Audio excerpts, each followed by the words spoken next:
Please, Your Lordships. So I crave Your Lordship's indulgence to mention a matter for moving it unlisted, my lords. This matter is a eviction matter. Now, my lords, this emanates out of a PPA proceedings, my lords. Your Lordships had the occasion to deal with it on an earlier two occasions. MTC, my lords. What had happened is, my lords, originally there was some order passed on the 28th, my lords, which says that I am in authorized possession of the property. And, my lords, some observations were there. Now, yesterday, my lords, at about 9 o'clock, some orders gone and been pasted in the premises, my lords, which is now dated the 24th of July 2023. And, my lords, that 15 days expires today, my lords, which is why the extreme urgency, why we're moving it today. It's been filed already. Where's Mr. Oh, he's there. Mr. Sen is here, my lords. The order has been passed with the Deputy Commissioner, my lords. It's essentially the Deputy Commissioner will have to defend it. Represent the state. Will be the state will be there. Can be taken up tomorrow or by second half. Also, I can appraise the learn Archival General about the matter and Second half. At 2 minutes. Obliged.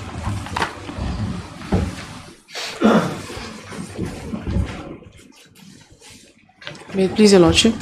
Your Lordship, I beg to mention item number 24, Your Lordship.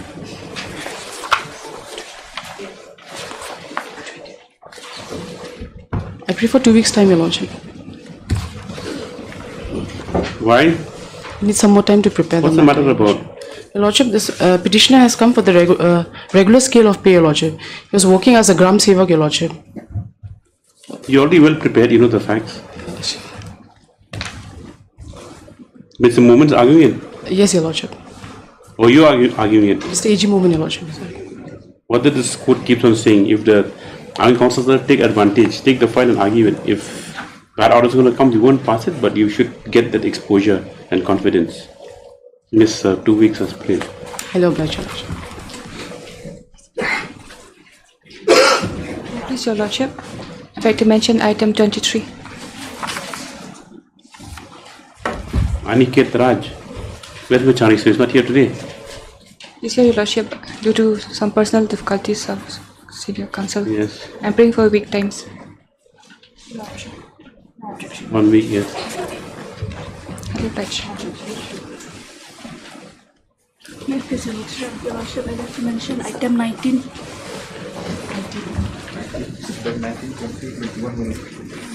19 to 21 connected matter. What's the matter about?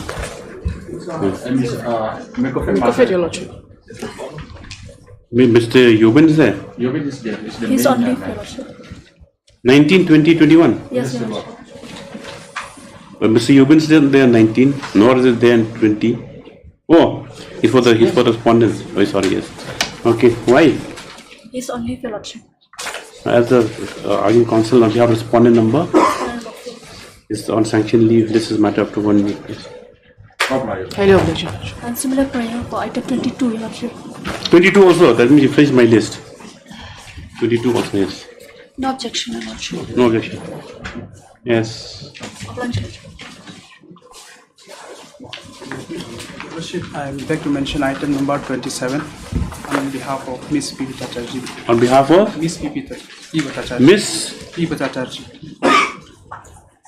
Also the petitioner. You informed them? Yes, Your Honor. 2 weeks, yes. Remain on behalf of the correspondent. P. Bhattacharjee, counsel to respond. Yes. Main list, item number 1.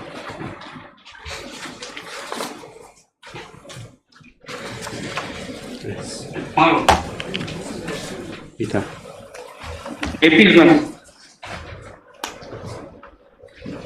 I can't see you. Yes, who's there for the petitioner?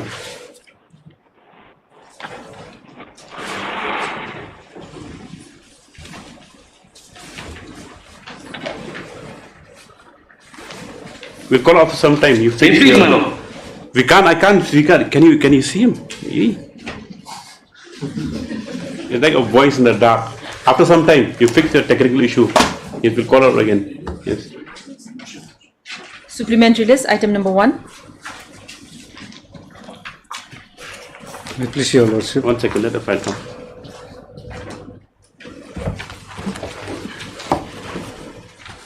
Yes. This contempt petition, Lordship, by the petitioners, as well as another.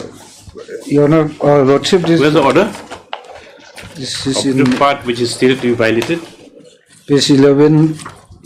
The speaking part is, Lordship, in the page 38, Lordship. 30. Yes, Lordship. What does it say? Paragraph number 39. The appellant insurance company is directed to comply with the directions of the learned 2 months. tribunal. Yes, Lordship. This order is dated. Order dated, this is 31st May 2023, Lordship. And the contemptuous respondent, Lordship, they have applied for the certified copy on 31st itself, and they have duly received. It was confirmed from the registry, Lordship, on the first When did they June. No, receive no, it? Where is the factum of you giving them the copy and receipt? Is it here? Lordship, in fact, I have confirmed from the registry only that. You see, the order says that it's 31st May, correct? Lord- So Lordship. 31st May, 2 months would have just finished on 31st July. Now we're sitting 9th July. On So it 1st says August. that within a period of 2 months, they receipt a certain copy of judgment. When did they receive it? From the registry. When did when did the respondents, when did you go and certified copy of the judgment and give it to them? When was that? Lordship, in fact, by inadvertently we have not served the copy, as it was. Then? It was said that from the date of receipt, so we have inquired from the registry, so they have Receipt, that received. means you have to give it yourself, perceive a letter that this is the judgment so and so. We will close the contempt. Mr. T.H. Rakesh, Lieutenant Counsel Petitioner, submits that he has no instructions as to the furnishing of the certified copy by the petitioner. We won't issue contempt now. Calling contempt stands close at this stage. Remember to come again, yes. You go and file, serve a copy first personally. Item number 2. May I please, Your Lordship? 1 second, let the file come. May I please, What Your is Lordship? this? This petition is filed being aggrieved by the non-payment of family pension to the petitioner, Your Lordship. The petitioner is a widow of her husband, my lord, was receiving family pension and died on 2/3/2021, my lord. And accordingly, she. When did he retire? My lord, When did he retired on the petitioner 1/7/2013. 2013. 2013. After that, he is receiving family pension, and on 2/3/2021 he died, my lord. And the petitioner received a letter. Kindly turn page 23 from the, my lord, Meghalaya Energy Corporation Limited. Did you serve a copy to standing counsel? Yes, my lord. No one's appearing. You are appearing. Who's appearing for the MECL? Where's MSR Kolni? Yes, continue. Yes, my lord. Page 23, my lord. Yes. Received a letter, settlement of family pension in respect of late Basanta Sharma. Madam, with reference to the subject cited above, I would like to inform you that this office has received intimation about the death of your husband, Basanta Sharma, who expired on such and such date. In the regards, you are requested to appear in the office of the Chief Accounts Officer, Pension Section, Shillong, along with your family members on any working day for settlement of the case. This is for and then, my lord, accordingly, my lord, we have approached the office, but the office, my lord, denied to pay us the pension. We have also filed a representation, page 29, my lord, before the, my lord, Meghalaya Energy Corporation Limited, prior for issuance of double pension payment order. My lord, the gist of the matter is that the my lord, the husband of the petitioner, my lord, has 2 wives, my lord, and she is the first legally wedded wife, my lord. First wife. Yes, my lord, and Hindu. Then they have first claim. Yes, my lord. Yes. Second wife has a son, my lord. As oral, my lord, information from the office of, my lord, the What do energy. you want today? Today you want? What do you want today? My lord, Notice to the private respondents. yes, So how will they settle it if the other person is not on board? What's your name? D. Sharma, my lord. But Mr. B. Sharma, Learned Counsel Petitioner, issue notice. MSR Koni is present on behalf of the present accept notice on behalf of response 1, 2, 3. Petitioner takes steps of notice on the remaining response within 3 days. You have not given a copy. My lord, as per, because. So you get a copy. This after 3 weeks, yes. Nothing, it's no. Take notice now. Yes. This after 3 weeks, yes. But there is a private respondent also. Yes. Steps to you take steps by respondent. Obliged, my lord. But it in 3 years. Item number 3.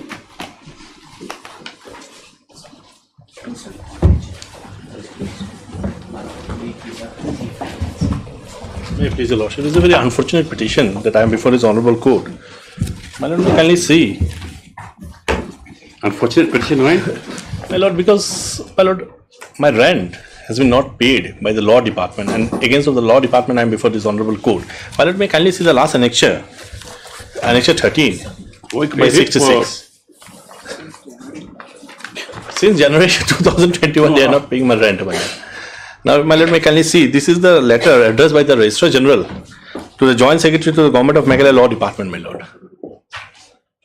With reference to the subject cited above, I am forwarding here with letter number so-and-so, dated so-and-so, along with the exclosure received from the District and Session Judge Magmana, which is self-explanatory for favor of your kind information necessary action. In this regard, I am requested you to kindly take necessary step to ensure payments of the rent to the proprietor at the earliest in order to avoid an unpleasant situation which might lead to litigation. Further, in order to maintain the independence of the judiciary, such matter may be dealt with by the state government directly with the other party without involving the judiciary, my Lord. I have gone from door to door, my Lord. They are not paying me, my Lord. Because of that, Sir, what to do with this? I'll take instructions. If it has been taken for a judicial officer, it should be paid. I have just one issue, my lords. Kindly consider that. Kindly have page 11.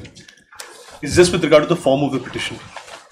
The agreement was entered into with a sole proprietorship firm, which is to be represented by an individual. Kindly see the cost title. It has been filed by the firm itself. Yes. There is no person representing the firm. Kindly also see the affidavit at page 26. No, represented by a proprietor. It says. I'm sorry, my Lord, we have not supplied that copy, my Lord. No, here, what they have done. No, we have corrected. We have corrected it. We don't have the corrected copy. And we've heard Mr. SD, the council petition issue notice, returnable in 2 weeks. Mr. S. the senior government advocate, is present. We have respondents to obtain instructions in the meanwhile. List on so and so. Privilege. Item number 4.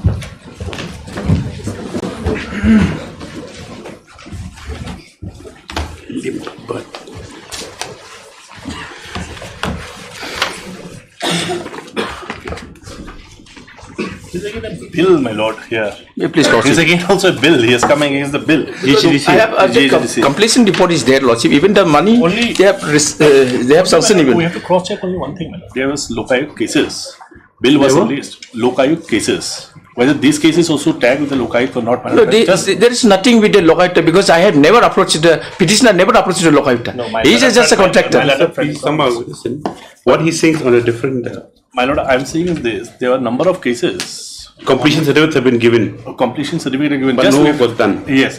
So just we have to examine, my Lord, whether this has been done or not. If it is done, my Lord, he has every right to get the bill. Yes, sir. Mr. I'll just take Sharma instruction. and Councillor Petitioner issue notice. Mr. SD accept those on behalf of all the respondents. No further notice called for. It's a matter after 3 weeks for Lordship. instructions. Lordship. Please, Lordship. Item number 5.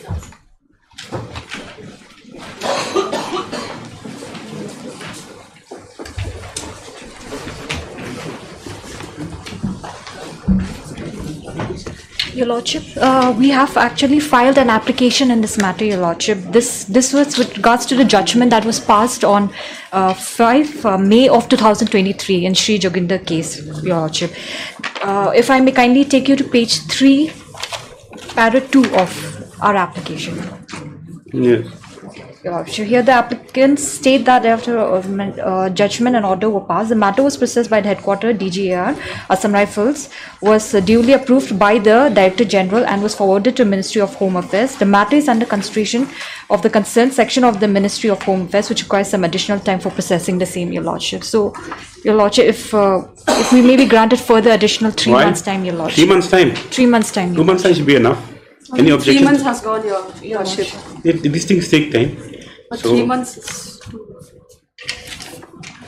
this miscase number 174 in disposed of WPC number 324 for extension of time for compliance with the judgment order dated 5/5/2023 passed by this court. Stop. Next paragraph. MSS Rumthau submits that further time to comply with orders required in view of the fact that though the matter has been processed by the headquarters DGAR and also approved by the Director General and forwarded to the Ministry of Home Affairs wherein the matters under consideration. The same could not be completed within 3 months as allowed by this court.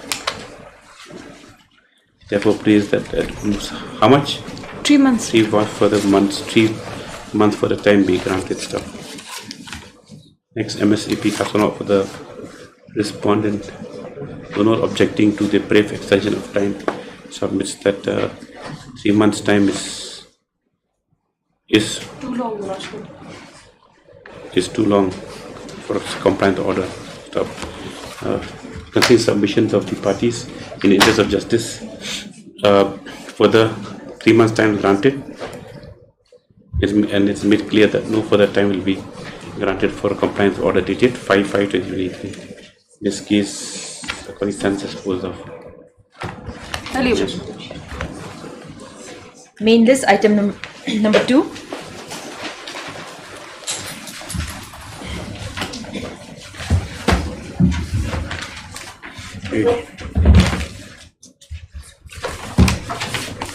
Lordship, the microphone of the courtroom is turned off. If that could kindly be unmuted, my lord. It's not turned off. My lord, it was. We could not hear anything through the counsel. We could make out that this is the matter of which I. Yes? Now you can hear me. Yes, my lord. 2 to 8, well, these are the Khedada school matters. The government is supposed to inquire the report. Flag them. Yes, what are you supposed to do? Yes, my lord. I Make have a flagged and highlighted, my lord. We have flagged and highlighted. And paginated. paginated also. This is a full inquiry report. Yes, my lord. What do you propose? What do you want to do today? Findings of the I inquiry. pray that if a copy of the report could be furnished to us, my lord. Not now. We'll examine it first. And then we will, if we think it's necessary, then we will. Because this inquiry was called. As per the direction of this honorable court. As per the direction of this court, yes. Where are all the other petitioners? How many cases are there together? My lord, from 2 to 8. My lord, item 2 to 8 are connected. Yes. My lord, therefore, item 7.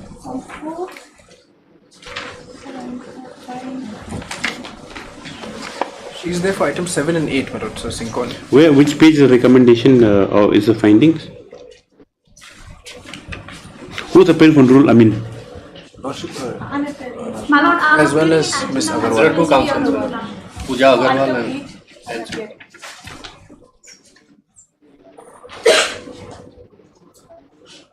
Philip Shwandit. Oh, got you, Marshal.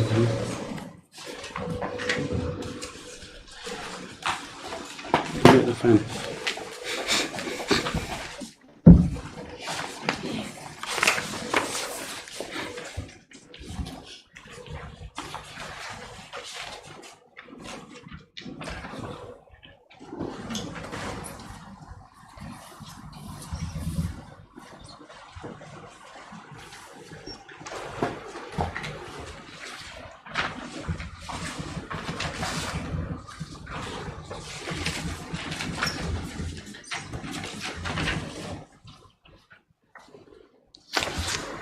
Who's appearing for Shobuza Begum? Abdul Rafiq? Abdul Rafiq is not, my lord, represented here.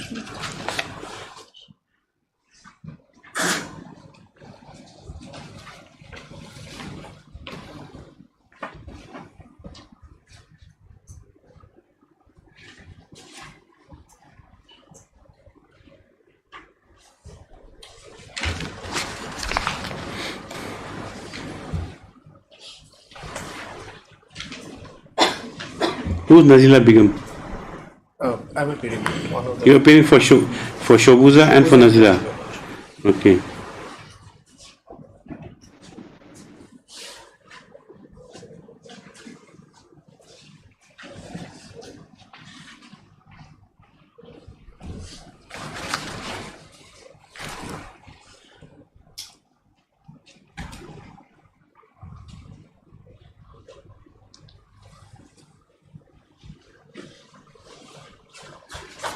Now your salary will be held for how long?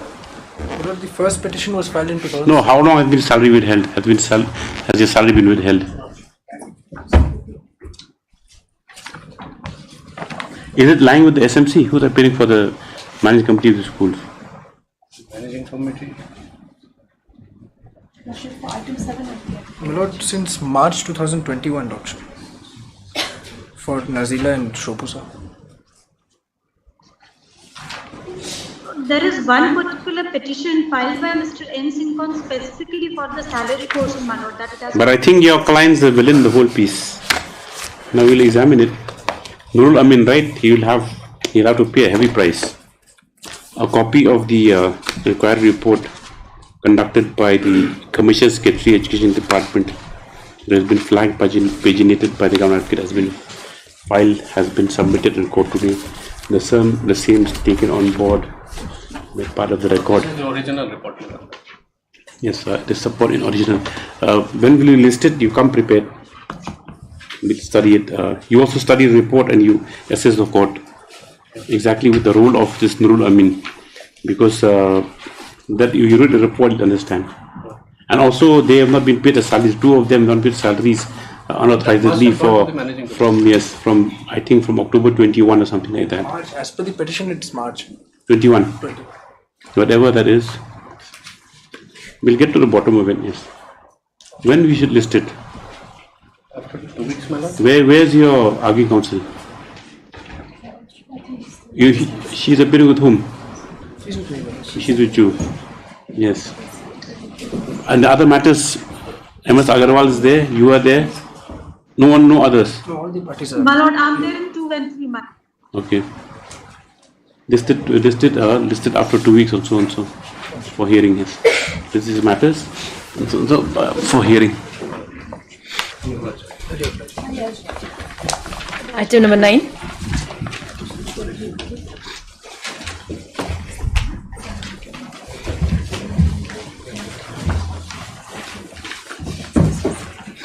Yes, any instructions? Lordship, we have received preliminary instructions, Lordship, but then that is not enough for us to What preliminary instructions? assist this honorable court, Lordship.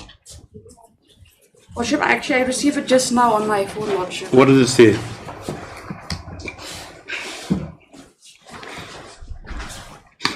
You are ready to relocate?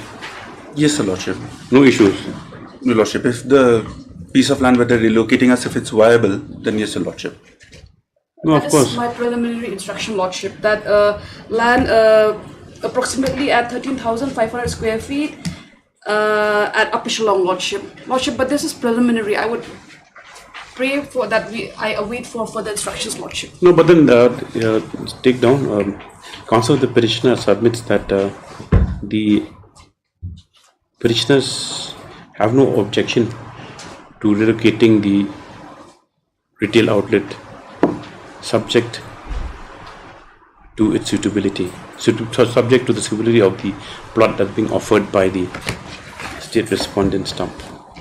MS NG Shilla, the counsel for the petitioner, submits that she has just, for the respondent state, submits that she has received of preliminary instructions where it has been indicated that a plot of land of measured on 13,000 square feet, 500 square feet, Lordship. 13,500 square feet has been identified for the relocation. Stop. This is matter after 1 week 2 weeks, my lord. to enable him to come forth with complete instructions. Much obliged, Lordship. 10. Anybody has any objections, let them implead themselves. If anybody, because I saw somewhere some objections, let them implead themselves. Next time, if the matter comes up, if any objections, we can implead them ourselves by court and make them come here. Lordship. Yes.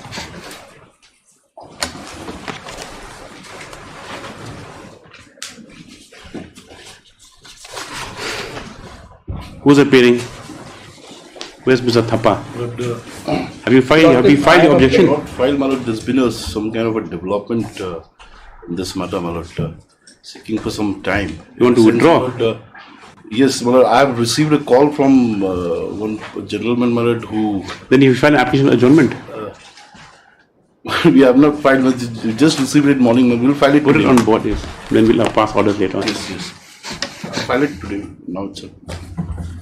11.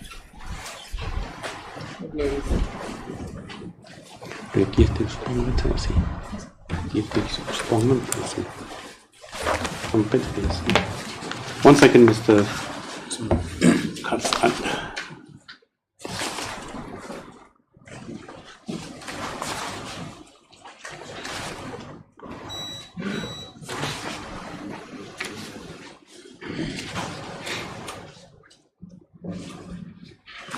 All right. Yes. No, I'm praying for 2 weeks' time to file my rejoinder. Lordship, I'm appearing on behalf of Mr. Abraham. We've already filed an affidavit. Ibrahim Barachaji, what's his name?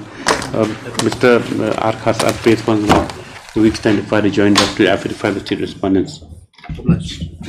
12.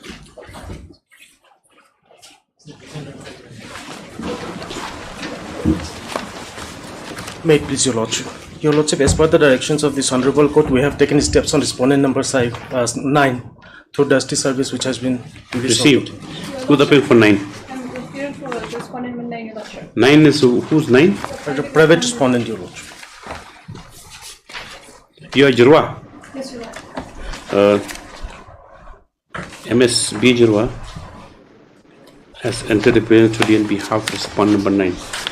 As such, service complete. On behalf of all the respondents. Service complete. Yes. What do you want now?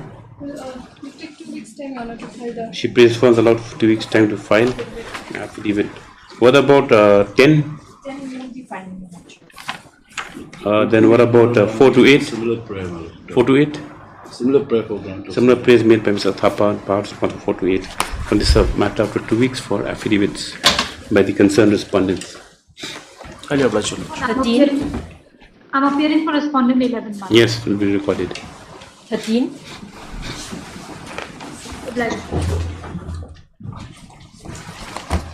Please, Your Lordship. Your Lordship, in this case, we have sought some instructions from the department. So I humbly pray further 2 weeks' time may be granted to file affidavit. Mr. Roy prays for, on behalf of the respondent university, prays funds allowed for the 2 weeks' time to file affidavit. Yes. 14. Similar prayer, Your Lordship. I do not vote for it. Highly obliged, Your Lordship. 15.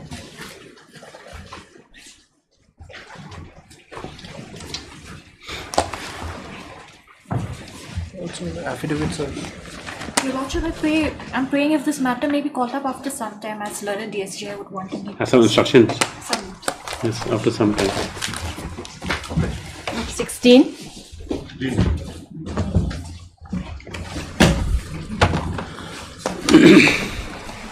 Lordship, yet directions dated the 31st of July has not been compliance with Lordship. Yes.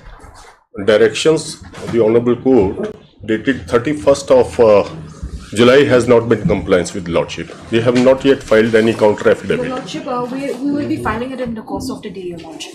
If this matter may be taken up tomorrow or the day after.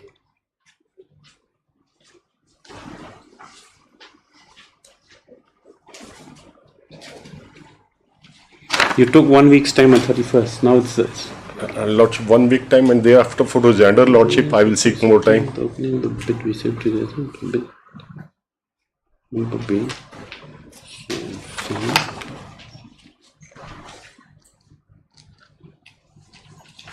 Has the bid been opened? Your Lordship. Where you have any written instructions? No, Your Lordship. Then? Yes. I have talked to my senior London friend, senior advocate, sir. He has told me that he is going to file it tomorrow or today evening, and thereafter we can go for the gender also, Lordship. We'll have it after 1 week then. Please, Lordship. 1 week is enough for rejoinder also. Let it be after counter affidavit. I have to altogether came from Delhi, Lordship. Let it be 2 weeks at least. Ruthal, Learned Counsel for the respondents submits that the affidavit as directed could not or be a filed fixed date may kindly be granted. could not be, is being filed as directed is being filed in the course of the day. In the course of the day. Stop. Accordingly, list this matter after 2 weeks and so and so to enable the petitioners to file counter to the same if so advised. Please, Lordship, You take a date. Date may kindly be. They shall give you a date. Obliged, very much obliged.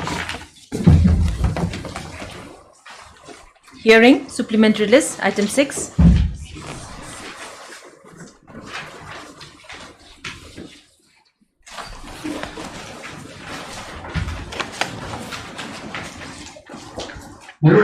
Before the matter is heard, the case record may be called for from respondents. Because the case Where is the respondent? I am claiming that 1 second, Mr. Siddiqui.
Why need the records, you see? Why need the records? my lord, my petitioner's claim What is your that he was case? What is your appointed case? as an ad hoc. What is your case, Mr. Siddiqui? My case is that my lord, petitioner was appointed as an ad hoc chowkidar, and the claim of the respondent is that he was not appointed He as was? an ad hoc person, but he was a casual employee. He was a casual employee, my lord. Okay. Not appointed as an ad hoc chowkidar. Okay. So there will be great difference. If I was an ad hoc employee, then I will be entitled to benefit which I have rendered as an ad hoc employee, my lord. But if I was as a casual employee, then I will not be entitled to any benefit for the period which I rendered as a casual employee. Yes. So that is why this matter can be decided only if the record is called for.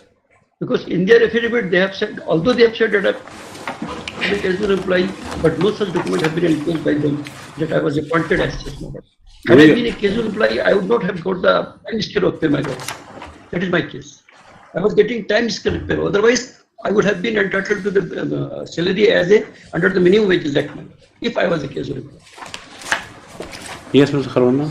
Yes, Lordship. Lordship, as per my instructions, there was no appointment there was no order of appointment as on ad hoc basis, Lordship. Where is an affidavit? Lordship. Have you substantiated that stand? Yes, Lordship. Paragraph 4 of my counter, Lordship. Yes.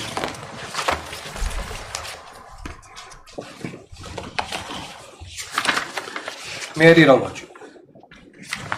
Paragraph 4 on page 4, Lordship. Yes. The reply to paragraph 6 to 8 of the instant petition is against denied that the petitioner was appointed as a chowkidar on ad hoc basis with the secretary so with effect from so and so. Is further stated the petitioner was appointed as chowkidar as a casual worker on daily wage basis and seems clarified by notification dated so and so, which provides the names of employees who have been recommended by the Annexure 5 read petition. Yes, Lordship. One second. Lordship, Annexure 5 would be at page number 25 of the petition, Lordship.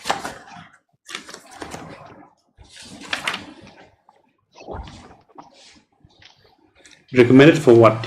Names of the casual employees who have been recommended by yes, the section Mr. Siddiqui, it is a requirement Name of the for records. petitioner, See, the name of the casual employees is recommended section. Name appears in number 28. 25 or 28, Lordship. Do you dispute that? Yes, I dispute that, my lord. We don't need I am records. not a casual employee. I was. Do you appoint on daily wage basis? My lord. Yes. Otherwise, I would not have got time scale of pay, my lord. I would have got casual employee under minimum wages act. No, but then how you enter into service? Not a question of notional giving you this benefit doesn't make you. It's a source of your appointment which is important. And it's not an appointment on 3F also. And so officiating appointment even by that stretch cannot be counted towards her. You want to be counted for pension. What do you want in your writ petition? That period should be counted for the purpose of pension and other benefits. Lordship, for as per prayer page 14, it's only for annual increments.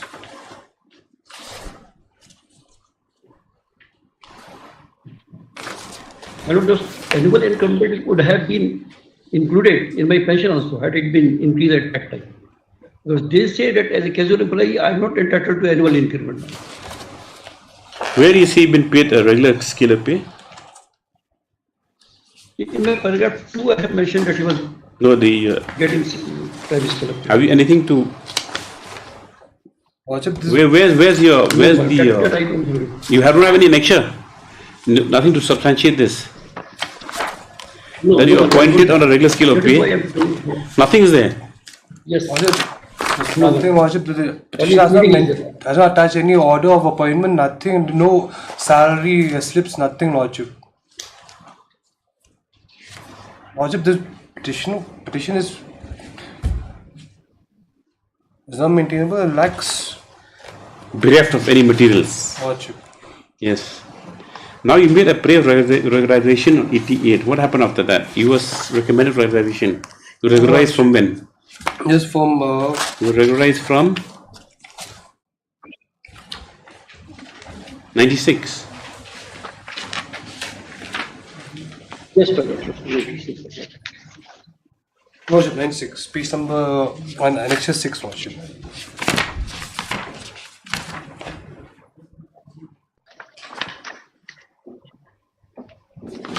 So from this period, he's been given a certain Lordship, he's been given. Take down his the writ petitioner.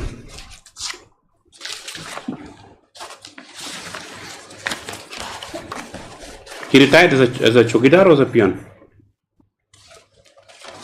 Lordship, chokidar. Observation as a peon.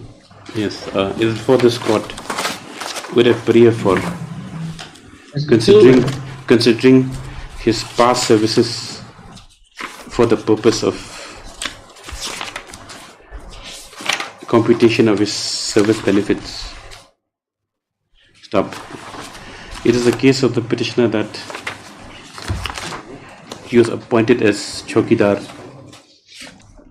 on 1/3/1982 in the Meghalaya Secretariat, and thereafter, after serving for a number of years, was regularized via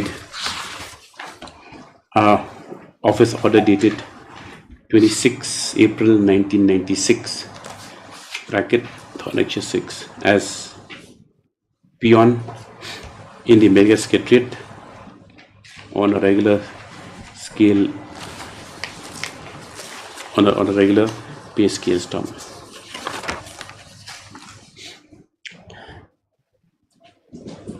Next paragraph, Mr. S. Siddiqui, Senior Counsel Assistant. Where's your junior? Mr. Nyota is not here today. Why are you hiding there behind? Police is arguing the case. Playing with the phone. Then? I think so. Oh, okay. Around Mr. S. Siddiqui, Learned Counsel, submits that the petitioner was appointed on an ad hoc basis and not on casual basis as much as from the date of his appointment he has been afforded a regular scale of pay, and as such the past services, that is for the period 1982 to 1986, should be counted towards his service and terminal benefits. Stop. He, however, has not been able to show any materials to substantiate this argument. So, next paragraph. Mr. H. Karanlang, Legal Counsel for the petitioner, has drawn the attention of this court to Annexure 5 writ petition, which has detailed the names of casual employees who have been recommended by selection committee, wherein the named writ petitioner appears at serial number 28 and date of joining shown as 2/4/1982 stamp. He submits that notwithstanding the fact that the petitioner may be having given a pay scale which he disputes, the basic the fact remains that the petitioner was appointed as a casual employee and was thereafter regularized in 1996, for which whatever all service benefits as admissible have been allowed. Stop. Heard the counsels for the parties and examined the materials on record. It appears that though statements have been made that the petitioner was appointed as chokidar on ad hoc basis on a regular time scale on 1/3/1982, no materials or even the appointment order is available to substantiate this submission. Stop. This court, being court of record, and none of this court in jurisdiction, you cannot engage into roving inquiry as to whether the petitioner is appointed on ad hoc or casual, but will have to go by the materials represent on record. Stop. As submitted by the learned GA, at Annexure 5, it is clearly shown that the petitioner was a casual employee whose date of joining, as shown there in this 2/4/1982, and also his subsequent appointment as peon by order dated 26 April 1996. Stop. I find in view of the matter, no case is made out and nothing remains for consideration in this instant petition, and the same is dismissed.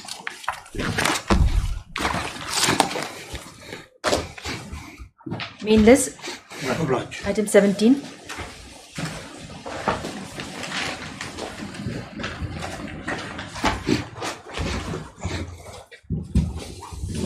Please, Your Lordship. Last occasion, Lordship heard both the matters, my lord, but record was called for in respect of the second case, which is regarding departmental proceeding. Who appeals this case? My lord, Mr. Abraham was appearing. Mr. Abraham has requested me to assist Your Lordship in this matter. Why? It was just, it was not fully heard. It was just heard. Then I made a submission that in this case the case record will be required. Record you brought? Yes, I brought. Yes. What's the matter about? Forgotten. The first case is regarding, my lord. First case is? Regarding regularization of his first case is which one? 494? 494, my lord. Okay. Yes. My lord, Your Lordship will find where? page 14. Your Lordship will file the appointment order. Order of appointment of the petitioner, page 14. Page 14, my lord. Already petition. By this order issued on 21st of February 1986, my lord, I was appointed temporarily against an existing vacancy.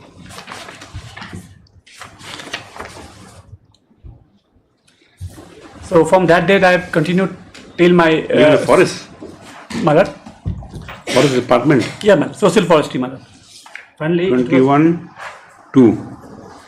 21/2/1986. Okay. So this is very important, my lord. I was appointed temporarily against an existing vacancy, my lord. Now, page 16, Your Lordship will find my service was confirmed. Okay. Page 16, my lord, Annexure 2.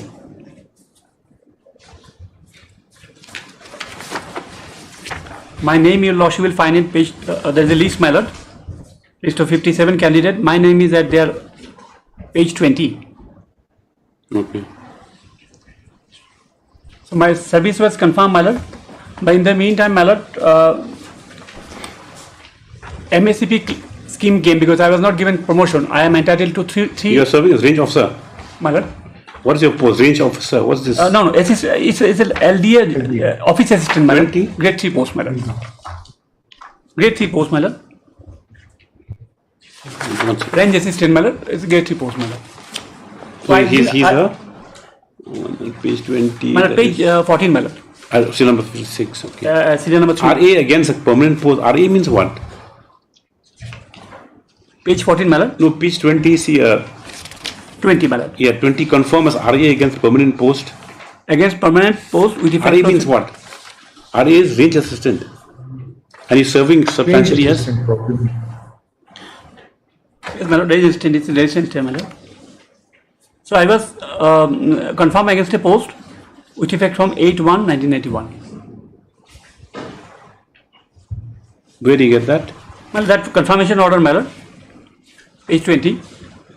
7/1/91. 54, 55, 56, the same order, my lord. Yes. And these are not in dispute, my lord. They are accepted in their reply, my lord. The only thing is that, my lord, when I've completed 34 years of service, retired in 2020, my lord, they are saying you are ad hoc, you will not get any pension benefit. This is the only issue in the first case. How will you say ad hoc when you confirm in service? My lord, that's it. That is the whole thing. My lord, the reply, Lordship may kindly see, they say that government was also considering it. Page, paragraph 9, Lordship may kindly see, my lord. This is a type copy of the order. Which page, my lord? This annexure 2. Yes. And why is the memo number and the office order number different? I have given the original, my lord, that 21, 22, this is the original, my lord. Since it was not very legible, I have given a type copy, my lord. No, when you type it, type the dates wrong. See, in the end, 19 January, and in the front you've typed 15 January. Anyway. Yes, my lord. Yes, my lord. Yes, correct, my lord. 15. It should be 19 January, my lord. I'm sorry, my lord. But this is not being disputed in their affidavit. Not disputed, but for. I understand. My apology, Yes. my lord. My apology. Now, Yes. in the meantime, my lord, ACP scheme came, then MSCP came, my lord. According to that, my lord, in completion of 10 years, 20 years, and 30 years, I am entitled for pay upgradation. So these are my two claims, and they are stand in the affidavit in opposition. Lordship may kindly see, my lord. Sorry. You got this one ECP and MACP. No, I didn't get anything, my lord, because they always. You are entitled to 3 ACP. 3 ACP. Pay upgradation. 10 years service, 20 years service, and 30 years service. That scheme I have enclosed, my lord. That MSCP scheme, my lord, I have page 32. Yes.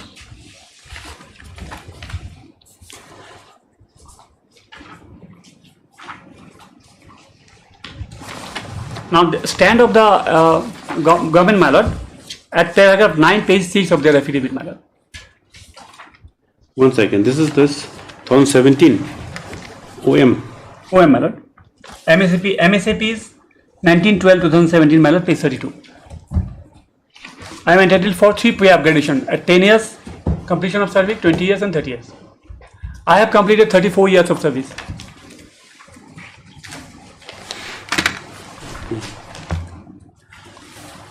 What is in affidavit? Page 6, my lord, paragraph 9.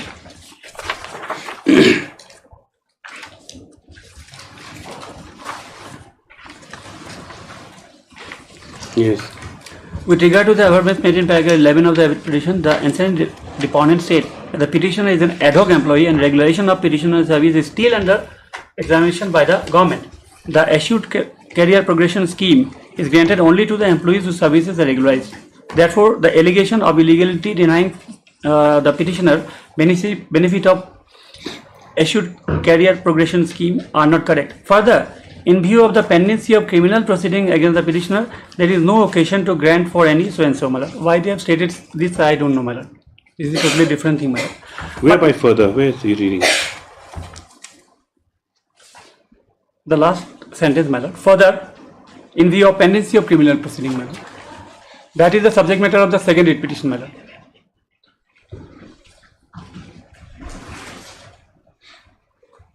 You're reading para 6, correct? Yes, ma'am. Para 9, my lord, page 6. Oh, para 9, page 6. I was wondering where reading. I'm sorry, my lord. Okay. The ancillary deponent states that the petitioner is an ad hoc employee and the regulation of the petitioner is still under examination of the government. The issued career progression scheme is granted only to the employees whose service is regularized. Yes. Therefore, the allegation so and so. Further, in view of the pendency of the criminal proceeding against the so there is no occasion for grant of PCP. The last part I have not followed. But meantime, my lord, something has happened, my lord. Lordship may kindly consider, my lord, after I concluded hearing, this was passed over to me. Government has taken a decision to regularize all these who have continued for a long time to regularize their services, my lord. So that will the matter almost they can give information on that, my lord.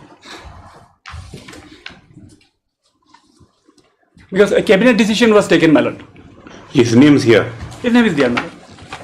Second page, my lord, you will find this is a government letter, my lord. Oh yes. Serial number 17, my lord. Yes. And from the department also one list was called for. The last page, your lordship will find. Department wise, my name is second. Yes, Mr. Advocate General. Yes, Your Lordship. Lordship, so far as regularization is concerned, Your Lordship is aware that the cabinet has taken a decision. No, then this matter need not be deliberated upon. Only one point is there, my lord. One point is there. If Your Lordship will see the prayer in the first and second writ petition, the prayer is to that extent satisfied, my lord. If Your Lordship will see. No, the prayer be satisfied. If see, the only thing they have to calibrate is. Now your only question was non-regulation. Okay. Now the thing is that he was confirmed substantially appointed against range officer post, range assistant post, since with effect from 1991. So whatever services he has rendered from that period of time is be regularized from the date of his appointment. Correct. Then you have to calculate accordingly his ACP, whatever. Cabinet decision has to be looked into because what kind of benefit the cabinet has decided to extend. No. He'll stand on a different footing. That is the, my lord, because we have regularized a large number of employees of state government from back date or for current date. Whether they are entitled to benefit in terms of ACP or not, that could be subject matter of separate. No, he's shown here 21 to 1986. See. Yes, he joined service in 1996, my lord, and then thereafter, my lord. Kindly see what is falling from your lordship is kindly see the prayer, my lord, because then the issue will be resolved in 2 minutes, my lord. In 2 minutes. Okay. 2 minutes. Issue can be. Your lordship will see first prayer in page 10. Your lordship will see page 10. Yes. My friend has sought for, my lord.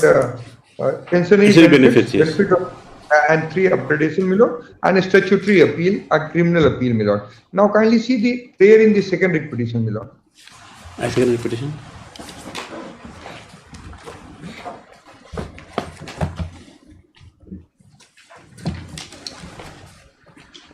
Page 22, my lord, of second writ petition.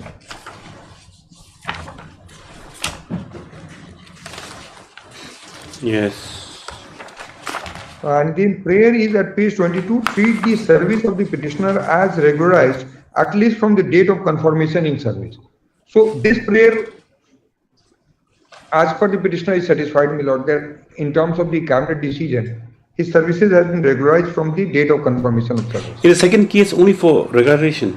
No, second case is regarding the departmental proceeding. Okay. There are two more prayer, my lord. What has happened in the meantime? The FIR was registered against the petitioner for defrauding and withdrawing 5 lakh and odd amount from the account of government department, my lord. In pursuant to that, a disciplinary proceeding was initiated. After initiation of disciplinary proceeding, he was held guilty in the departmental proceeding, and appeal was also dismissed. There, my lord, my friend is raising the objection that the principle of natural justice was not complied. Therefore, he's impugning the disciplinary proceedings here in the second writ petition. Second writ petition. Okay. In disciplinary and regularization both, my lord. Disciplinary and regularization. We will separate it. Your lordship will separate. That is. You'll not press the prayer. The second writ petition will not press the regularization. Forget about that. Yes. But we dispose of the first one first. Yes, your lordship. Now, your lordship, the question is, this question which calls for your lordship's consideration is, now the regularization has taken place now. Whether he is entitled to those benefits from back date or not, that is a separate cause of action in my humble submission. Then what do you have to say? Then what do you have to say about this letter? About this 19 January 1993. This is, my lord. This is what the temporary post and that this admitted case is, my lord, of petitioner is that the service was not regularized. Had the service been regularized, he would not have gone for this prayer. You see the wording of this annexure 2, page 16. Yes, Lord. See on I top. think. Yes, Lord. You kindly read it. It says the following officiating incumbents are substantially appointed as permanent LDAs.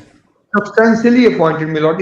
Now, whether it's your lordship knows in service law, either you are appointed, substantially means something is remaining, or that is why my friend is making the prayer that because earlier what was happening. Then what stands to reason is that from the date of substantial appointment, it should be counted from his regularization.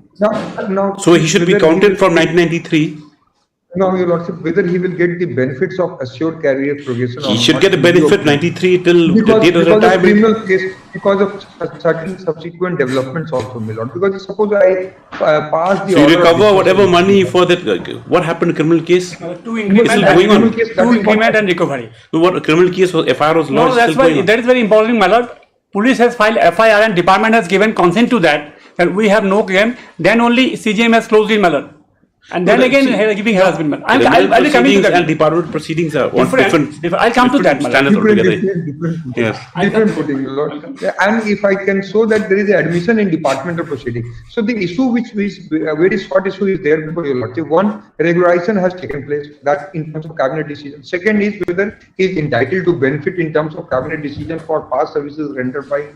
Or third, in view of the petitioner being held guilty, my lord, whether he will be entitled to the benefits which he is claiming or not. These are the three broad issues which are there, my lord.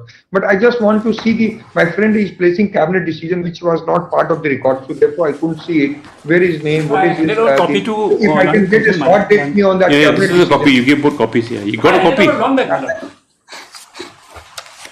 What does the record say with regard to his appointment? Because I don't have that.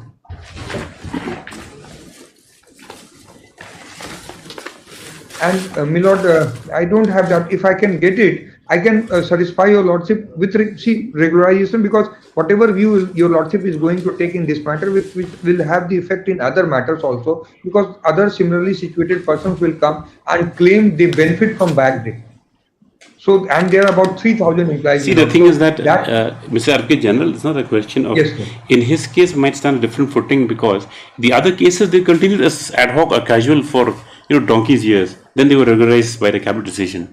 But in this case, the thing is that substantially is appointed to the post. So why? And he was being paid regular time scale. I will take the instruction on because in affidavit also this part is not very clear. I have gone that this was there in my mind. Yes, Mr. Kolti. What do you want to do? You come again another date. Last time also they said the same thing, my case is very simple. Now you brought this one, that's why. Even there was this matter. Even lordship for the time being, I'll place a decision on this matter. Supreme Court has come heavily on this matter. Incumbent in entering 34 years service. Even though he was appointed on ad hoc, the department denied to give enclosed in the written submission matter in one paragraph. Supreme Court has said, your written submissions, why? This is basically compilation of the judgment I will be relying, my lord. Basically, list of that and the judgment. Lord, you can see the judgment, my lord. Then ML Kesri's case, my lord, Supreme Court has clarified Uma Devi, saying that those who are continuing irregularly, substantively appointed, within 10 years. Para 53 years. Para 53 has been, my lord, distinguished. Yes, not it has been explained, my lord, saying that it's a duty of the authorities to have followed the dictum of paragraph 53 and should have regularized them, my lord. Lord, should we kindly see one judgment, my lord, on this point, exactly on the facts, my lord. That judgment is, my lord.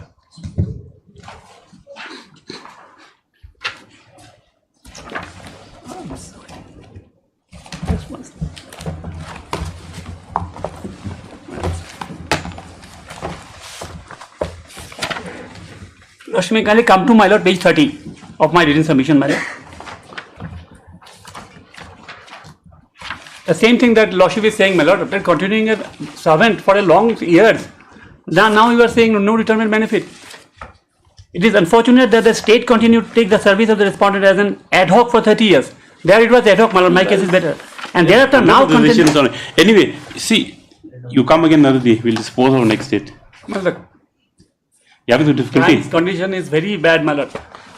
He is in ICU, my lord. Other day he was on ICU, my lord. He will not get pension, I am very sure. I've come, my lord. In Bangalore he was in ICU, my lord. He has got We will Last follow occasion the also law. the same thing. They said the record is not there. Record will be there. My lord. Now also saying the record is No, one thing. No, I will argue the See, one thing. multiple- I'll just listen to the order. Today, in the course of hearing, Mr. B. Chakravarti, the counsel petitioner, has produced a communication dated 26 April 2022, wherein it has been indicated that the services of the writ petitioner has been regularized by a cabinet decision. Stop. The name writ petitioner appears at serial number 17 in the said list. Stop. It has been submitted that since the writ petition has been regularized, the writ petition, the WC number 494, has been substantially answered. But the only question that remains is to the period from which the regularization will be effective. Stop. Next parallel, Advocate General on this point praised that he be allowed to obtain some instructions, as any decision by this court at the juncture might have a cascading effect on other employees who are regularized by the same cabinet decision. And this is the matter. We'll list the matter on. You take a date and we'll dispose it of. Second one we'll see. Second one, madam. Now come to second one. Yes. 194.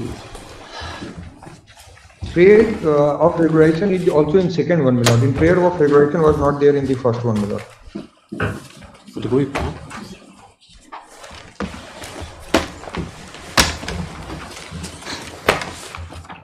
My lord,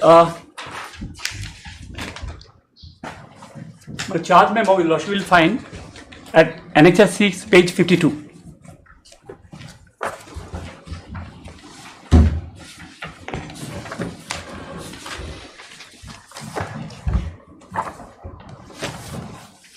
Yes. Three charges, my lord. Forgery and unauthorized withdrawal of government money. Whereas Manavandra Sangupta so-and-so was posted as so-and-so in the office of so-and-so and authorized to look after the financial matters related to 12 financial commission award so-and-so, high-tech nurses so-and-so, etc. and thus having complete access to the related document including financial documents such as bank passbook and checkbook. And whereas the Manavandra Sangupta is the only authorized custodian of such documents in financial record, it is amply clear that the government money was illegally withdrawn by him issuing signature by forging the signature of the only authorized DDO in this regard, the DFO so-and-so.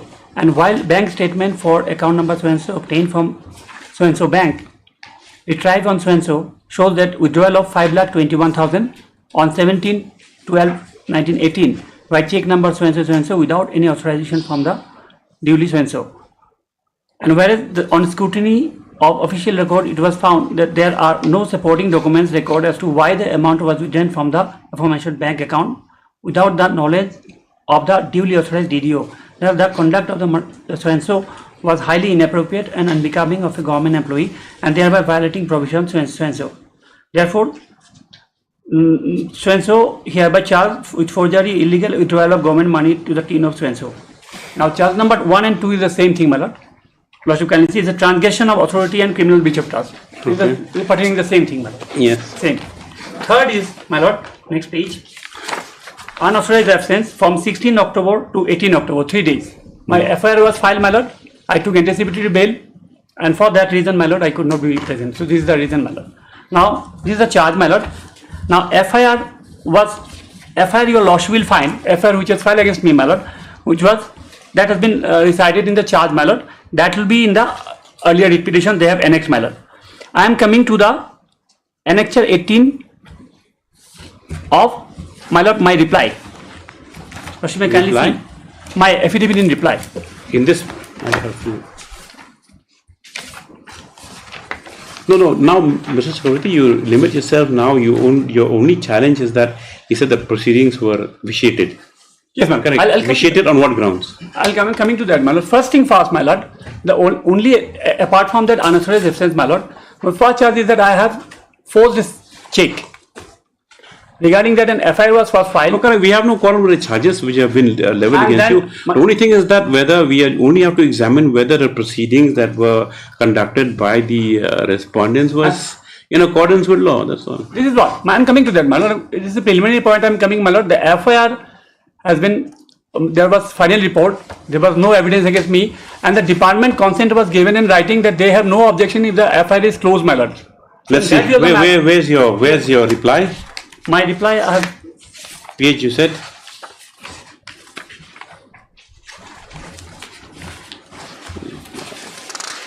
My lord, the last page of 18, my lord, page 18. The type copy is there, my lord. Yes. As the lordship got it. This is the order of the CGM. CGM, my lord. Seen no objection filed by the informant, wherein he expressed that he does not have any objection to the FR filed by the IO. From the record, it is noted that there are certain irregularities in the investigation carried out so far, and certain materials evidence essential to prosecute the accused person has been lost without any explanation. Original check was lost, my lord. That is the reason. It was lost. It was produced. They could not produce it, my lord. The original. Whose custody was it? It was with the police. It was seized. It was seized. They will be knowing all these things, my lord. Who will be knowing? The department will be knowing. They filed the affair. They were. So the most material piece of evidence disappeared. Exactly, my lord. I have said that this is not my signature. In the proceeding also no forensic was named. Just an assumption and presumption, my lord. In a check forgery case, my lord, if I say that this is not my signature, what should happen is that there should be a forensic analysis, my lord. And in this way of the matter, they say, my lord, first they said we have no objection, my lord. Then, my lord, prosecuting, I have to place one judgment, my lord. If the fact situation are the same, then, my lord, that preponderance of possibilities and free from all reasonable doubt, that principle. Preponderance of probabilities. Probabilities, my lord. I'm sorry. And free from all reasonable doubt. There are two yardsticks in criminal proceeding and service. So that judgment I have enclosed, my lord. That says that there is only one exception. If the fact situation is the same thing, my lord. Is it not an harassment to me, my lord? They file an FIR on the basis of this. DP is done. FIR, they say we have no objection to close the matter. And that is closed. And then they started drawing. And how they had done. Lordship wanted to know what kind of proceeding they have held, my lord. Lordship, kindly see, I am coming to that, my lord. Lordship, kindly see charge memo. Astonishing, my lord, 52, my lord. Yes. Just for the sake of punishing me, my lord.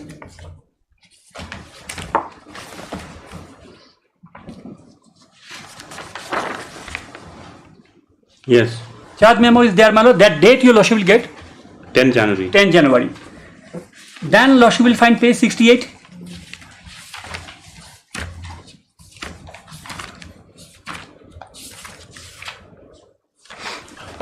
My lord, presenting officer has been appointed on the same date. Even in the prior date, my lord, they have enclosed a document which shows that presenting officer and the inquiry officer was appointed previous day of issuing charge memo to me, my lord. Where page 68, my lord. 68.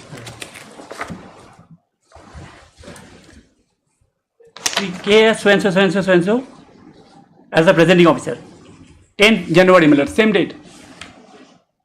My lord, your lordship is very clear, my lord. After they issue a charge memo, I give my response. If they are not happy with my response, they take a decision to hold an inquiry. Then an inquiry officer and presenting officer is appointed, my lord. And rule is enclosed, my lord. Rule is also given, my lord. Rule clearly says about the rule 9, clearly says about this, my lord. So on that day, even the previous day, this is an order. The previous day they have taken a decision who will be the appointing officer and who will be the presenting officer, my lord. Is this an inquiry, my lord, on the face of it, my lord? Yes. Now, inquiry officer was also appointed on the same date. Annex 8, my lord. Presenting officer and next page. 71, my lord. The whole inquiry is vitiated on this ground, my lord.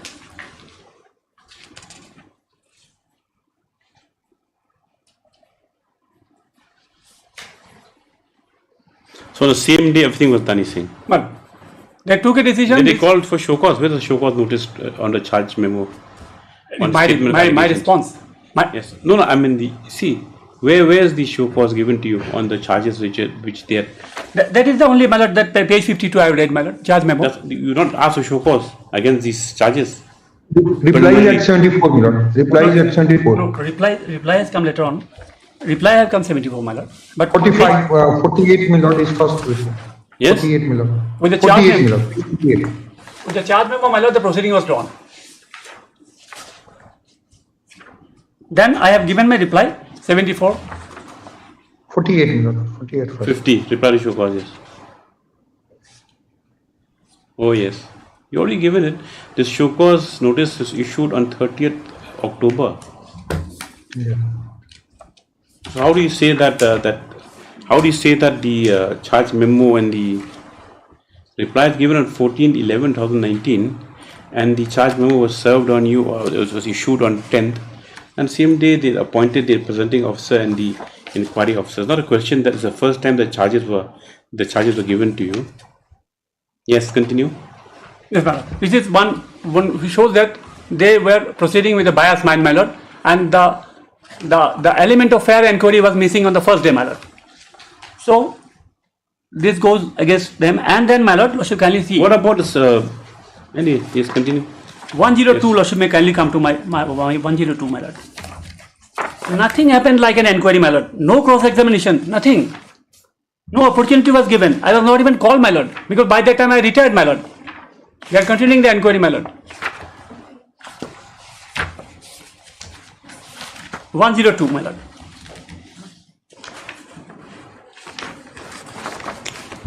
These are the witnesses being examined, my lord, during in the inquiry.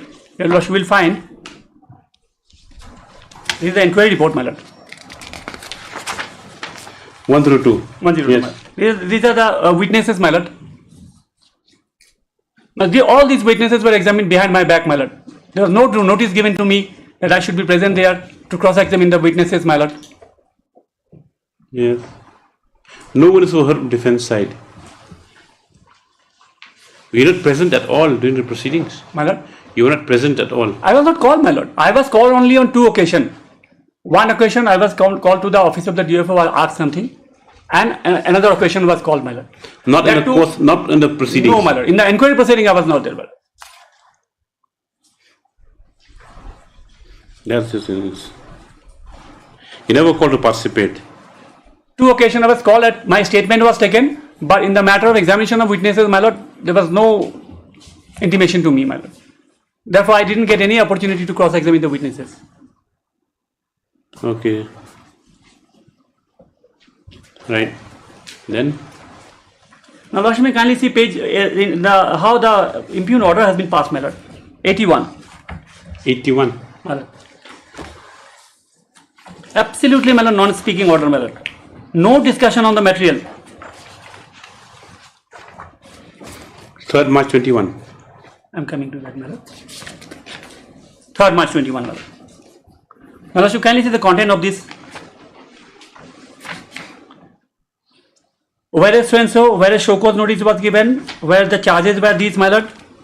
Whereas DFO, so-and-so, the facts are narrated, my lord. Then third paragraph from below, my lord. Whereas on perusal of inquiry report and other documentary evidences, including the recorded statements of all the witnesses, the undersigned is fully convinced that the delinquent LDA was guilty of all the charges and liable to be punishment. This is the finding, my lord. The departmental proceeding, my lord. Inquiry report not given to you? Inquiry report also not given to me, my lord. That is also a ground taken by me. I quoted a decision, my lord. Nothing of the sort of an inquiry took place, my lord. In the departmental proceeding, charge memo, written statement, inquiry report, all are documents before the disciplinary authority. Disciplinary authority applies its mind to entire, then passes a reasoned order. Here, my lordship kindly see one paragraph. He has considered everything and came to the opinion that. What did he say in the affidavit to proceedings? My lord. What did he say in the affidavit? Affidavit? Nothing, my lord. Nothing like that, my lord. They have not disputed that I was given an opportunity and I was given an inquiry report. then appointment on the same date. They cannot, my lord, The appointment same day is not really material because show cause given to you earlier in November, which you replied. So that's not. But the only thing is that in the course of the inquiry, only my lord, one statement. The only thing was done. Inquiry was done as per law, and I was given all opportunity, like this, my lord. Where did you record the inquiry proceedings, Mr. Ibrahim? That would reveal everything, my lord. We'll require that also. We'll just have a. We'll listen together. I will answer. Yes. I will answer each and every contention of my friend. Yes. I will answer. Then, my lord, I have placed one decision from our High Court, my lord, relying on Supreme Court decision. In the don't argue on your own on the merit of the case. Let's not go to decisions all the time. That's if we need any clarification. Yes. No, my lord. One point, my lord. In the proceeding, your lordship will find my statement was recorded, and that was taken restored in the inquiry report. As per law, my lord. Why have you admitted in your statement then? No, my statement has been relied and referred to, my lord. I have never admitted, my lord. Now, this cannot be done, my lord. In a departmental proceeding, they have to prove their charge on their own, my lord. There is the Supreme Court ruling, my lord. There is the settled law, my lord. They cannot extract statement from me and then they can lead evidence, my lord. This is not permissible in law, my lord. They have taken statement from me, which is not permissible in law, my lord. I have given one judgment, my lord, relying on Supreme Court judgment. So that is the thing. I am just completing, my lord. Just actually completed, my lord. I will the compilation. The last Guwahati High Court judgment. And my lord, the Guwahati High Court judgment, my lord. Mahindra, no. Which one? At serial number 6, my lord, that will be page 58 is the relevant part, my lord. It starts with 55, my lord. Shuk and Kaur, my lord. Page 58 will be relevant, my lord. Okay. 58.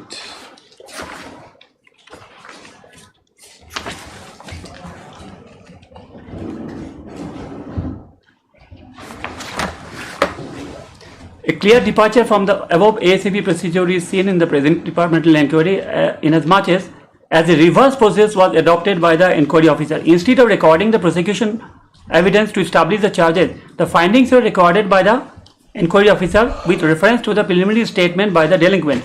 Thus, the departure is clearly discernible from the laid down ASAP procedure. Therefore, clear infringement of ASAP regulation for conducting the disciplinary proceeding, as also the general rule of first presenting the case of the prosecution before the defense delinquent is given the opportunity to defend the charges, is apparent in this case, my lord. Relying on some Supreme Court judgment that has been quoted, my lord. It is elementary principle that a person who is required to answer a charge must know not only the accusation but also the testimony by which the accusation is supported.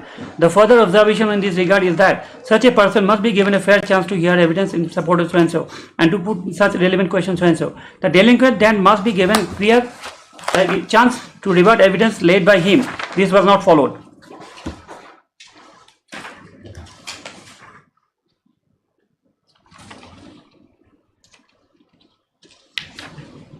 In this case, my lord, the statement of the delinquent was taken, my lord.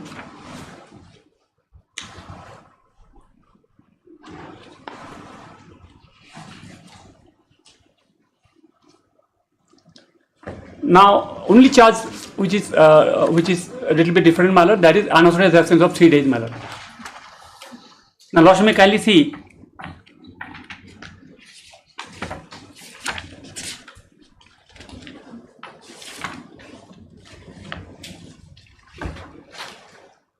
For a moment, my lord, page 11.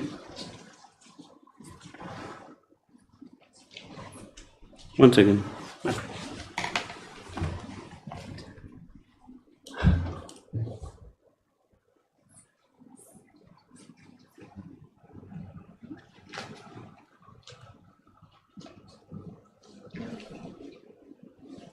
No, the thing is that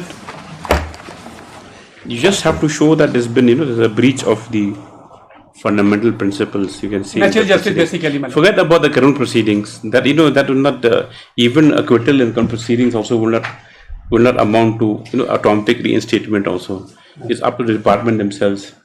Yes. Now the third charge is regarding unauthorized absence, my lord. Now, lordship may kindly come to page 11 of my written submission, my lord. The dates I have given there, my lord.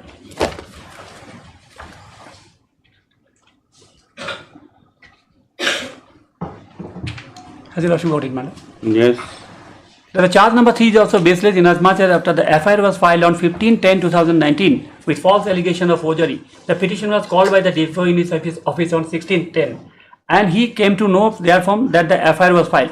He immediately took steps for filing an application for PLS bail in Session Court, and by order dated 18/10/2019, interim order was granted.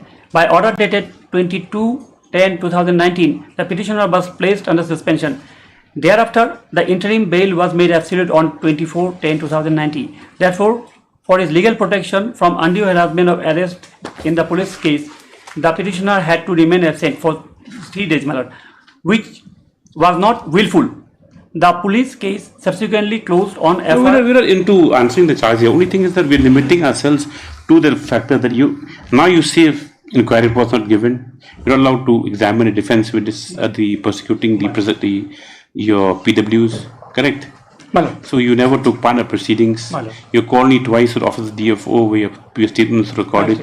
That's it. So the sum and substance of the entire thing was that the entire process vitiated because you never got a chance to take part this year, right? We confine ourselves to that. We're not going to this, even the charges also. And then what else?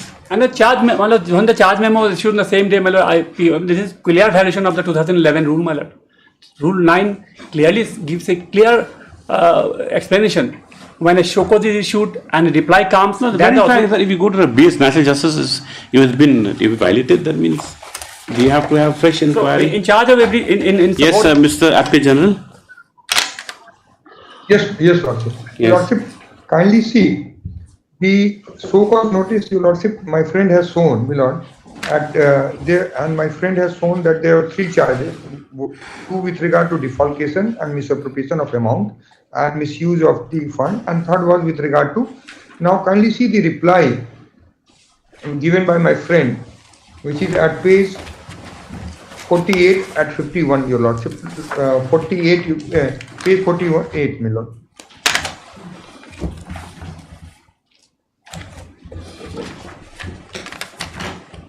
And the last but one paragraph. Page 48. Yes, 48. This is the reply of my friend's client, my lord. As regard the allegation number 1, last wholly unfounded, he has said that allegation against no foundation is absolutely baseless, my lord. Yes. And then Your Lordship will see as regard to second allegation, absent unauthorizedly, my lord. Yes. And then he takes a plea that he was not responsible, he was not. Then kindly see the inquiry report, because my friend has emphasized the reply to the second reply, which he has given on 20th January 2020 at page 74, my lord, to show cause. Page 74, my lord. Yes. At 75, my lord, first paragraph. Yes. The defense which he has taken, the delinquent has taken, my lord, responsibility of check, page 75. Yes. First paragraph. Check book, etc. were never handed over to me under written authorization. And based on the ground submitted in the preceding paragraph, I can certainly submit that I am not the only one who can be solely blamed for the act. Others can be blamed and me cannot. Given the facts, I am denying to the charge leveled against me. Matter may be forwarded to the forensic writing experts to discover the actual culprit. Verbal orders, as is known to you, if any, must be regularized with written orders in official matters of fixed responsibility. So, to my humble submission would be, my lord, to that extent, he says that I am also responsible, but others are also responsible, my lord. Now, kindly see the inquiry report. Before inquiry report, my lord, page 92. And the type copy starts from, my lord, the relevant starts from, my lord, page 101. Because original check issue was there, my lord. And 101, paragraph 7 at page 101. Checks register and checkbook containing check leave number so and so, which is in the custody of police department, has been verified on 10th November 2020. A clear sign of forgery attempt to copy the signature or video on the front side of check number. Where reading from? I'm sorry, page 101, my lord, of inquiry report. 101, no. 101, bottom paragraph, my lord, paragraph 7. You lordship got it? 101, bottom paragraph. Yes. Paragraph 7. Following additional documents were called and verified during inquiry. You got it? Yes. 101. Yes. And the check register, my lord. The Yes. check register and checkbook containing check number so and so, which is in the custody of police department, has been verified on 10th November 2020. A clear sign of forgery attempt to copy the signature of DDO and so, subsequently rubbing off with white correction fluid has been observed. Reverse side of the same check leaf contains the forged signature of DDO. The check leaf shows that attempt of practice of DDO and subsequently is verified. No entry is unauthorized withdrawal amount. Last record entry was withdrawal of so and so. And now kindly see this statement. Then 103, my lord, 103, a daily order sheet. If, my friend will place the a daily order sheet 103, my lord. Witnesses' name are there 1 to 4, and then thereafter a daily order sheet for sustaining the article of charges, whereby the statement of various witnesses were recorded is appended at an so and so. And then my my friend's statement is also there, my lord. Kindly see at 104. And after, my lord, 549, when he was asked about, if your lordship, Mr. or I will read from top only, 104. Sri Sen Gupta again denied the charge number 1, forgery and unauthorized withdrawal of government money. Sri Sen Gupta admitted that checkbook and register of the account number so and so was in his custody only, and stated that whenever he left the headquarters, he used to leave the key behind head assistant or other fellow colleagues, was done previously in good faith. When he was asked about that on day of unauthorized withdrawal, that is on 17th December 2018, he was present in the office. He said that he just came back from Saturday and Sunday, and that day he left the key with Jacob so and so. And when Manvendra Gupta was asked about the check number so and so by which money was withdrawn, his numerals and words handwriting of his as per statement of witnesses, he replied in affirmating, stating that it resembles his handwriting but does not completely match. When asked the second charge, transgression of authority and criminal breach of trust, was asked whether he brought the unauthorized withdrawal of money to knowledge of DDO, he replied that he did not bring it to the knowledge of DDO. When asked about the allegation of that 2 checks were missing and the 2 checks containing activities and practice and trace of forgery, did he bring to the knowledge of authority? He also admitted that it was his responsibility to keep the financial instrument like check, book, register safe and bring to the notice of DDO in case of any discrepancy, but he failed to do so. As alleged, the non-reporting of missing check money is a gross violation of so and so. He said that not reporting to the above had neglected the official statement recorded in daily order at Annex 15, my lord. May kindly see this statement recorded at 15, my lord.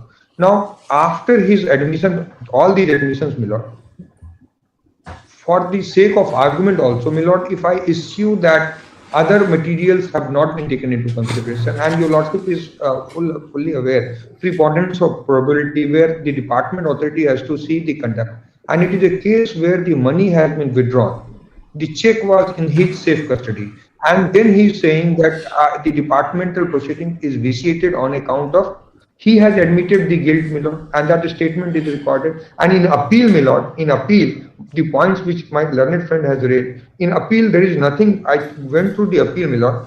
Kindly see the appeal of my friend at page 117 and 117. There is nothing of this sort. So my submission, short submission is, my lord, he has admitted the guilt, my lord, so far as the check and everything is concerned, my lord. And you also will see his statement 122, page 122, para 8.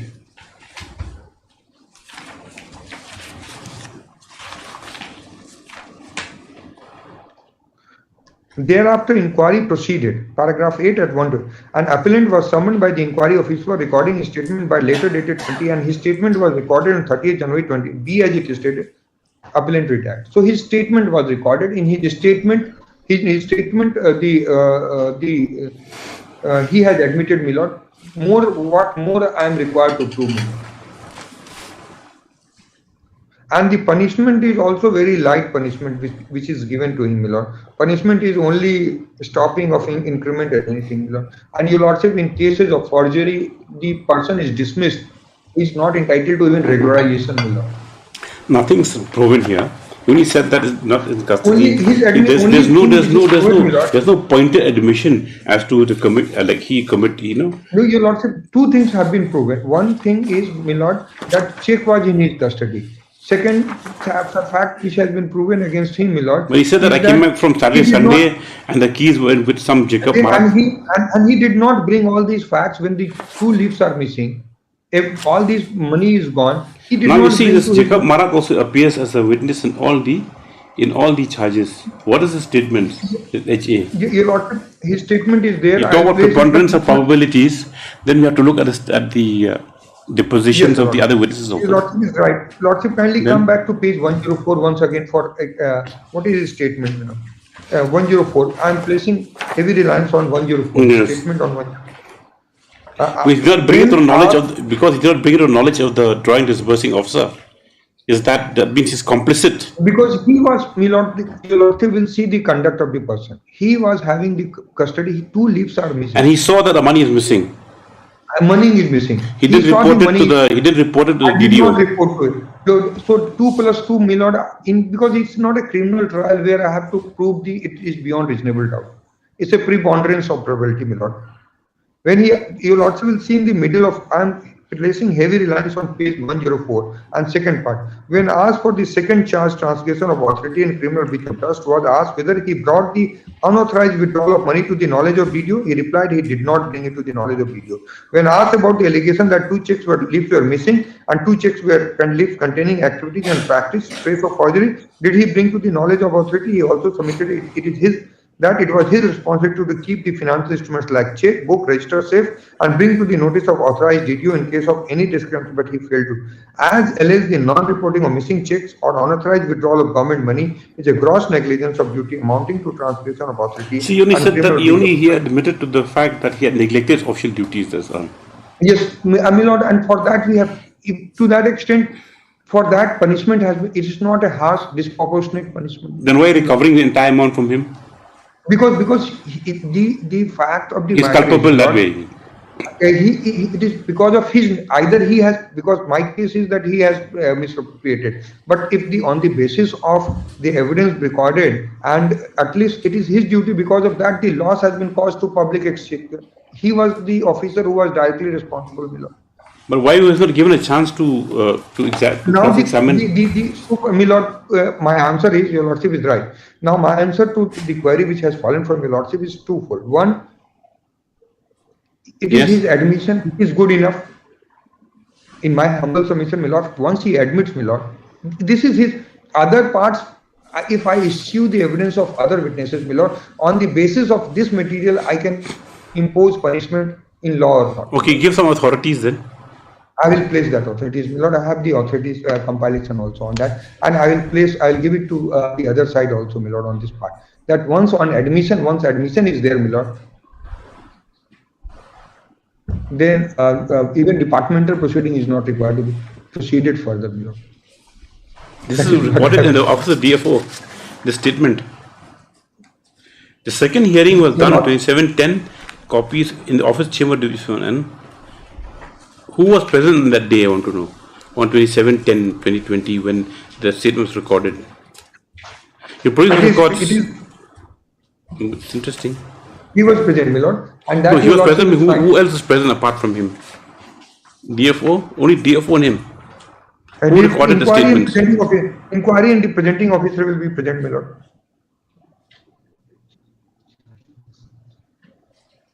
There are 3 persons, my lord, if I'm not wrong: inquiry officer, presenting officer, and charge officer. That is there in the records of which my friend has brought, Mr. Abraham has brought back. You brought the records? Records are with you? Yes, yes. Of inquiry proceedings also? Yes. Oh, that's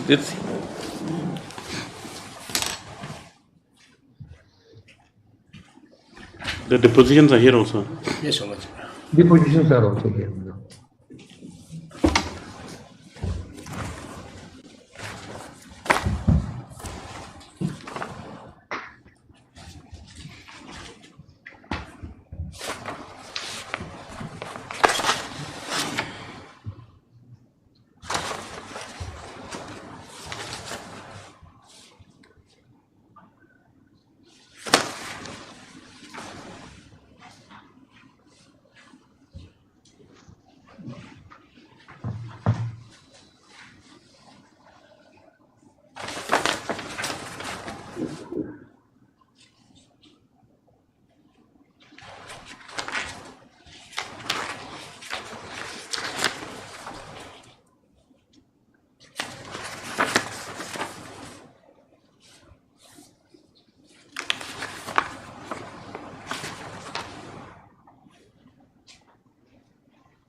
Where's the recording, Mr. Ibrahim? Your Lordship, statements are there on. Statements are there. His statement for the where is it? Just Page number. you have not flagged him. Page number 97. Milord, page number 97 is there. Of the inquiry report. Yes, Milord. Inquiry report is not paginated. It's paginated. Not paginated. Milord, there is a problem because I have got PDF page. On that, I am going to that. It's not the original records. These are just photostat records. That's what, because they brought this Xerox to PS. It's not an original one. I can call for original one if required.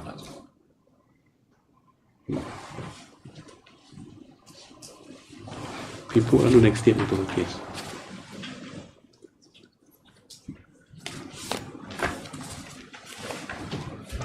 Corrected matter.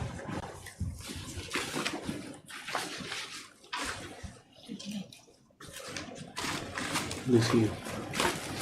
We come back 29, Mr. Bhoti. Let them produce the urgent report. Yes? Both the cases. Both the cases. Yes, sir. This is matter for further hearing on 29. 8 so the Learned Government Advocate, Mr. H. Abraham, to produce the original records on that date. Just have to satisfy, and authorities you kindly bring. Yes, I'll do that. Well, so far I am concerned, well, I've given all the authorities in the. Yes. From your side, nothing to be done. Nothing. Even if you're not here, also no problem. It's only that, only from their side, they have to substantiate as how the proceedings are irregular. They have to climb that mountain, that's the only thing. If they can satisfy the court that adequate opportunity was given and he has admitted, and by the preponderance of probabilities and the lower standards for the foreign proceedings, then well and good. And the matter without the original check, without matter forensic analysis, when I'm categorically saying that this is not my signature, the charge. No, they're not saying that. They said that negligence of official duties. Only thing is that because of negligence of official duties, we didn't keep the checkbook in safe custody, which is admitted by you, not reporting of the withdrawal of the amount to the drawing disbursing officer. So that is why they give lesser punishment to increments, but they've directed for recovery of the amount. Yes. But the charge is forgery, my lord. Charge is not that. What they are saying in the inquiry report, that's a different thing. Charge is that I have done forgery, my lord. My signature is there, my lord. 25. God bless you. Hello.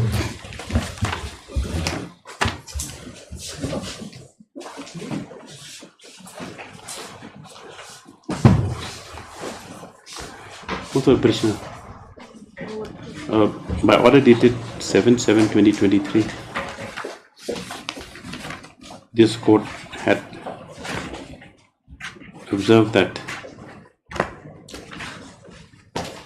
this court, in view of the non-appearance of counsel on behalf of the petitioner, had observed that on the next date, if no appearance made on behalf of the petitioner, the matter will be dismissed for non-prosecution. Stop. Today also, no appearance is made on behalf of the petitioner. Accordingly, the matter stands dismissed for non-prosecution. Who's the lawyer? Why do not appear? They have received everything, that's why they are not coming. So that is my understanding, Your Lordship. After filing this case, they already started getting pension and all everything. 26. You should have a courtesy to inform the court.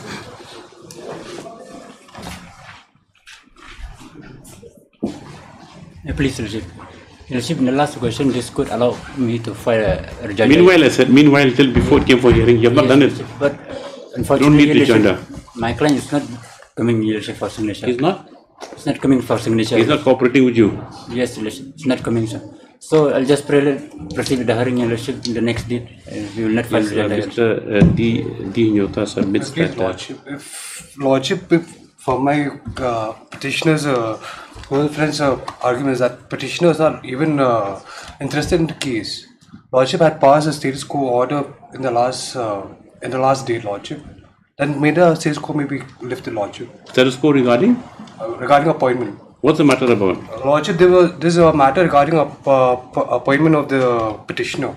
So she was appointed on ad hoc basis because to the post of LA because the person had been promoted, and now after the notification dated 2022, whereby all the persons who were appointed prior to 2007 have been regularized.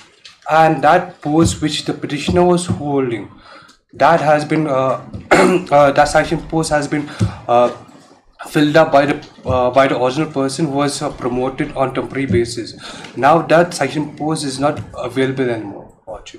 Hence, on those basis, the petition was terminated.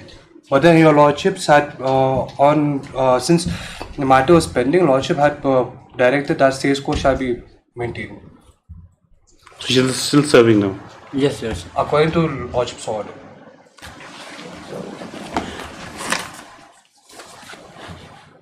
Just Also on those basis, lordship contempt petition was also contempt. Contempt because lordship they said that we had gone against the lordship's order and we're not allowing her to rejoin. And also lordship, as per my affidavit, the last lecture lordship states that the personal department has barred all ad hoc appointments lordship, and all the that has no meaning at all. Lordship. Where's the order where status quo has been allowed? What date is it? Lordship, there was a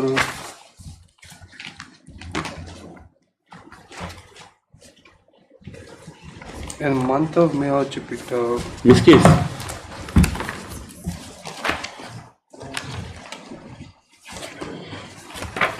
No, this is termination. Where is that? Lordship, order dated 2/5/23, Lordship. If I may read, Lordship, the order 2/5/23. The missed case has been filed to record to bring. Okay. Then we can't. This is see the order. When you pencil writ petition, unless you file an application for vacating it, you can't just make an oral submission that the order of status quo be not continued. Yes, Mr. D. Nyota submits that the rejoinder will not be filed. Such he prays the matter be. He prays that the matter be heard on the next date. Yes, accordingly, this matter and so on so hearing. See the order, it says penalty writ petition. Right. And if you want to vacate order, that means you have to file an application for vacating that order, citing reasons. Dodge. Like that. Right. Yes. Second call. Where's the contempt matter? Item number 1. Where's Mr. Kharshiyan?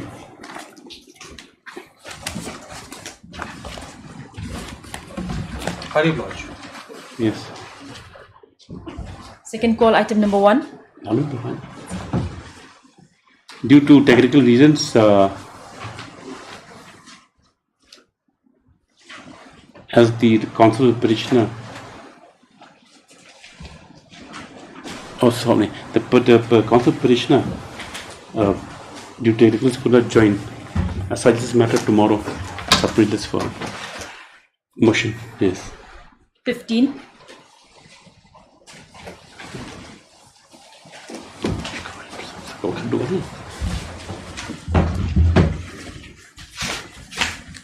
Affidavit. I was seeking compassionate upon to approach AFT, my lord, the Air Force matter. Oh, as Army, Air Force. Then why you came here, Mr. Deb?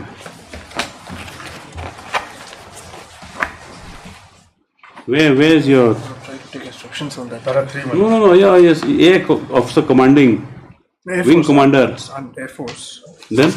Para 3 petitioner's deceased father was initially appointed in the Indian Air Force. Oh yes, stop. As pointed out by Dr. N. Mosgan at the SGI, this matter is to alternate remedy is available before the Armed Forces Tribunal at Guwahati. What? So, accordingly, No, it may not be disposed. Let come over petitioner is Monday. directed to.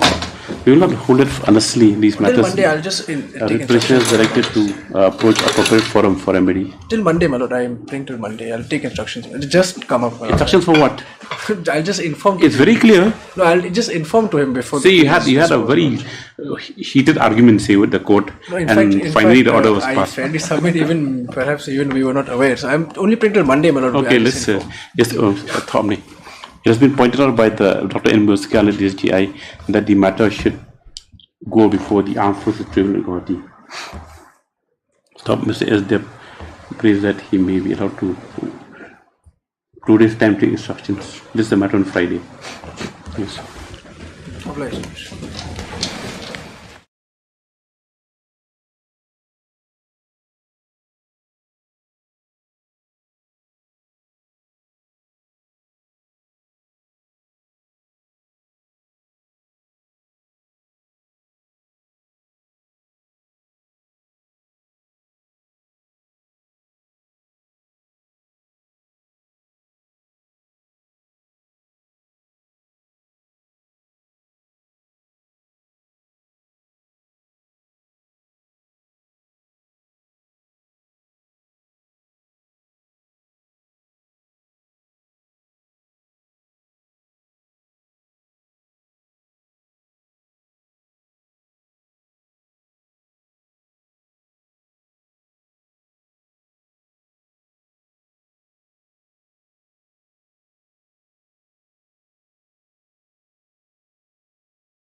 What is this?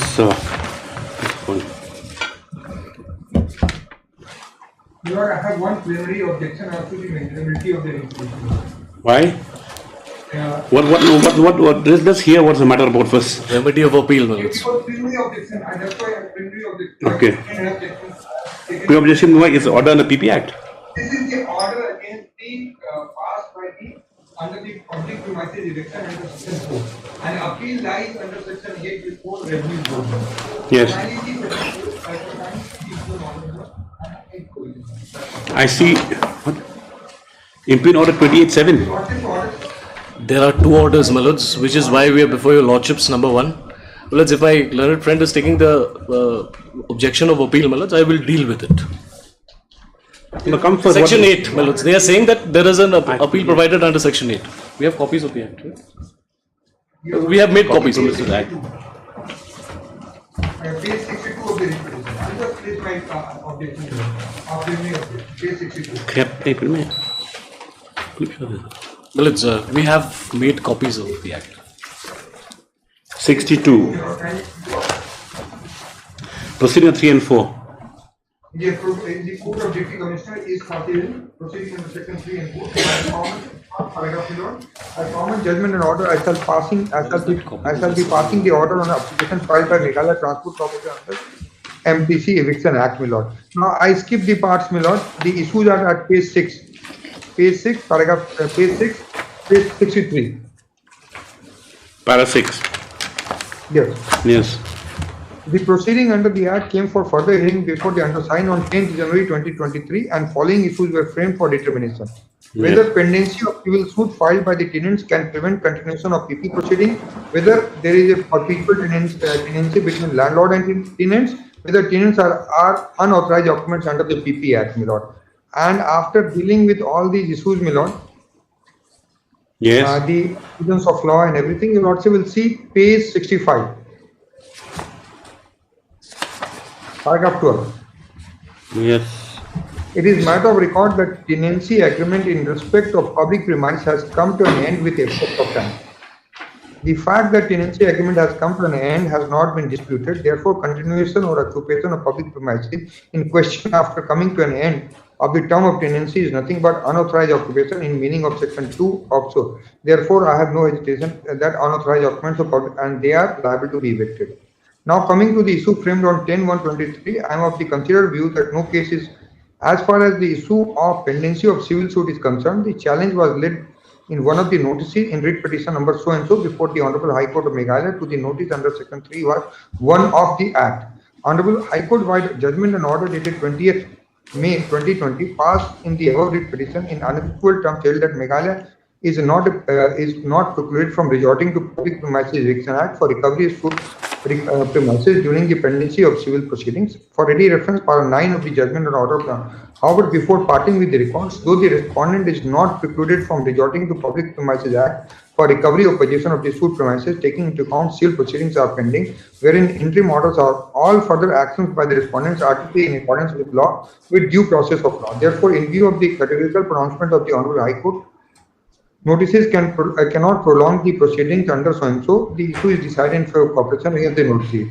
There is no merit for contention the perpetual tenancy is concerned. As a matter of fact, tenancy agreement was for a definite period of time. Moreover, since the tenancy agreement are unregistered, at the best agreement are in the nature of month-to-month tenancy. On this count, also the notices fail to make out the case of perpetual tenancy. And then, my lord, at paragraph 17, the last 3 lines, that they say that the appeal was preferred. The last but not least, the plea that appeal has been preferred against the order of undersigned directing to file evidence. Therefore, proceedings are to be kept in abeyance have no merit. It is a dilatory practice on the part of the notices. A bare perusal of section 8 of the Act shows that appeals are live from every order of Deputy Commissioner in respect of public premises under section 4 or section 6 to the Board of Revenue. The order of undersigned dated is not an order under section 4 of the Public Premises Act. On this count also the proceeding cannot be delayed further. Occupants are unauthorizedly occupying the public premises and therefore the occupation of is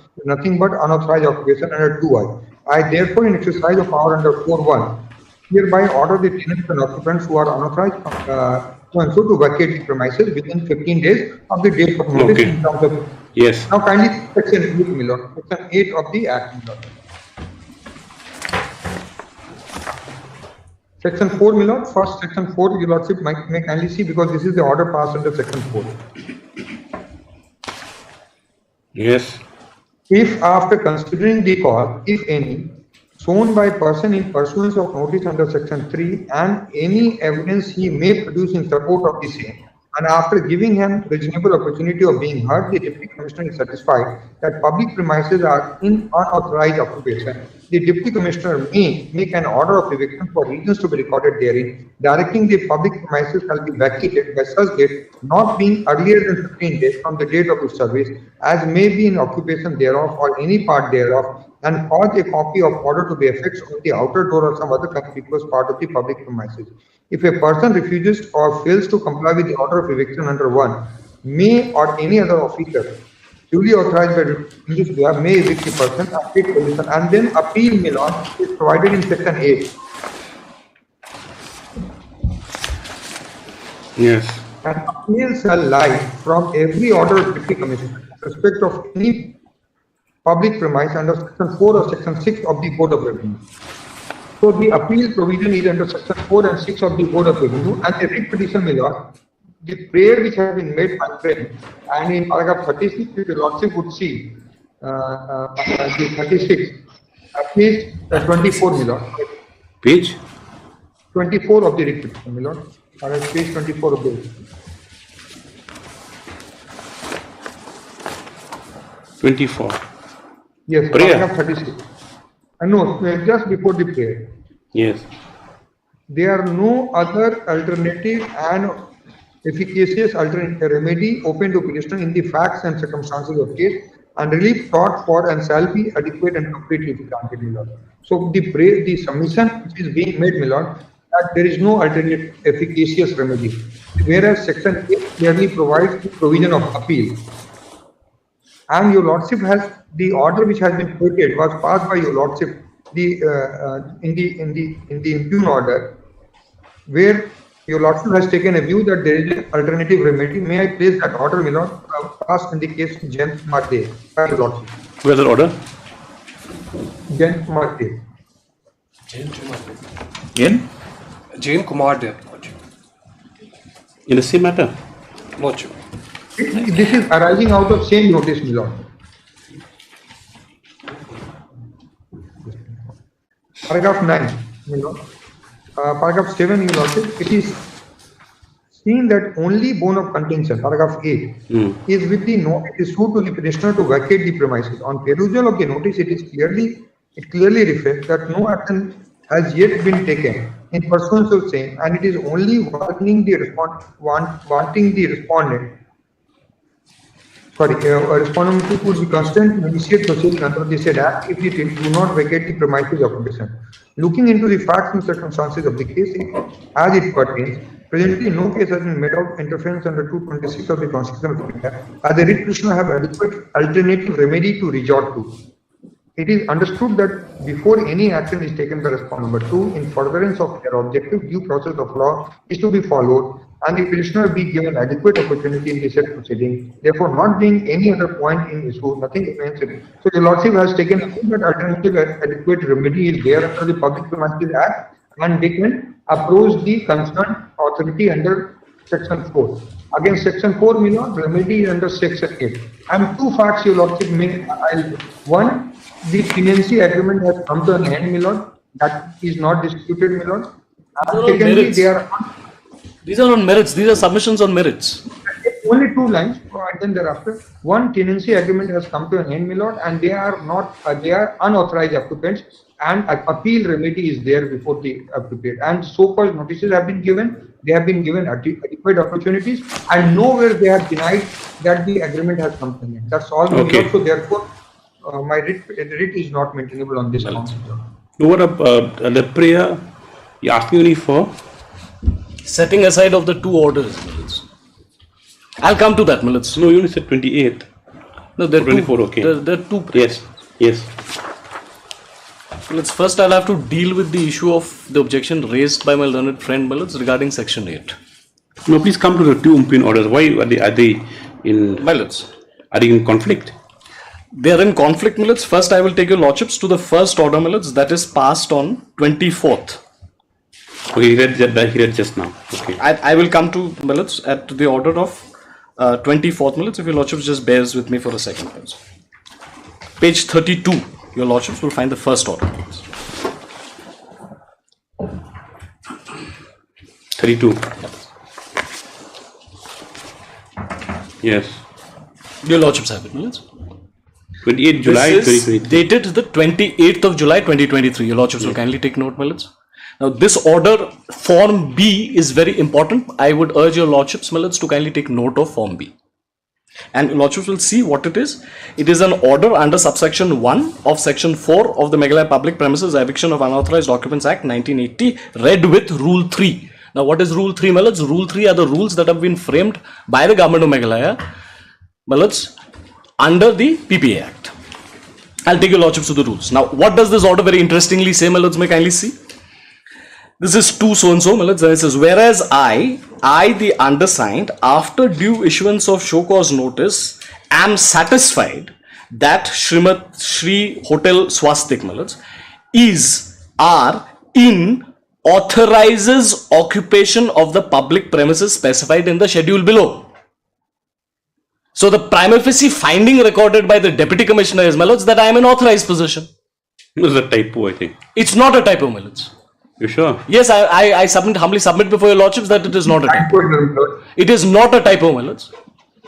It cannot be a typo. If this pursuant to order 24th, then they found that in unauthorized. My lords, what I'm humbly submitting before your lordships is that order of 24th, which is why I very carefully used the word. It is a purported order passed on 24th. It is basically to cover up this lacuna.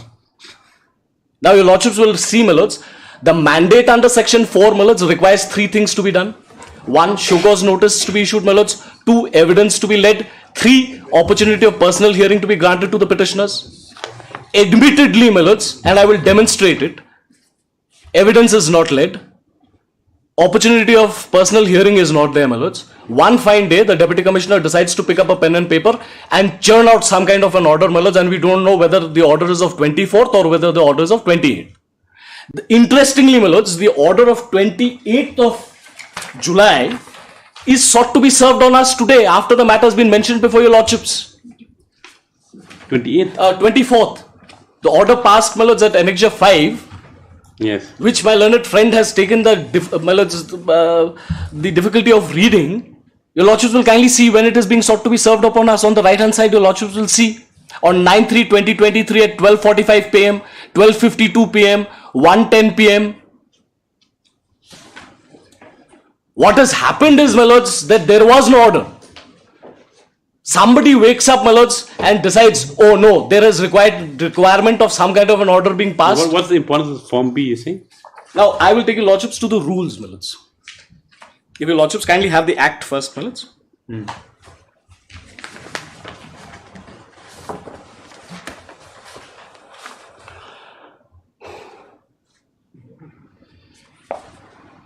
Power to make rules. Power of rules. Well, it's section 16. At page 8, my lords, kindly have section 16. Yes. The state government may, by notification in the official gazette, make rules for carrying out the purposes. In particular, without prejudice to the generality of the foregoing paragraph, such rules may provide for, my lords, whatever, the form of any notice required or authorized to be given under the Act, and the manner in which it may be served, the holding of enquiries under the Act, the distribution and allocation of work by the Deputy Commissioner, and the transfer of any proceeding pending before the Deputy Commissioner to any other Deputy Commissioner, the procedure to be followed in taking possession of the public premises, the manner in which damages, my lords, etc., etc. Now, your lordships may kindly come to the rules. And your lordships may kindly have a look at Rule 3. Given a copy of the rules?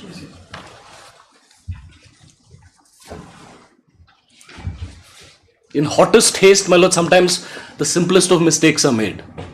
Yes. Your lordships may kindly see Rule 3. Forms of notices. Forms and notices and orders. A notice or order under this Act shall be in one of the appropriate forms appended to these rules. Now, your lordships may kindly come to Form B. Page 5, my lords.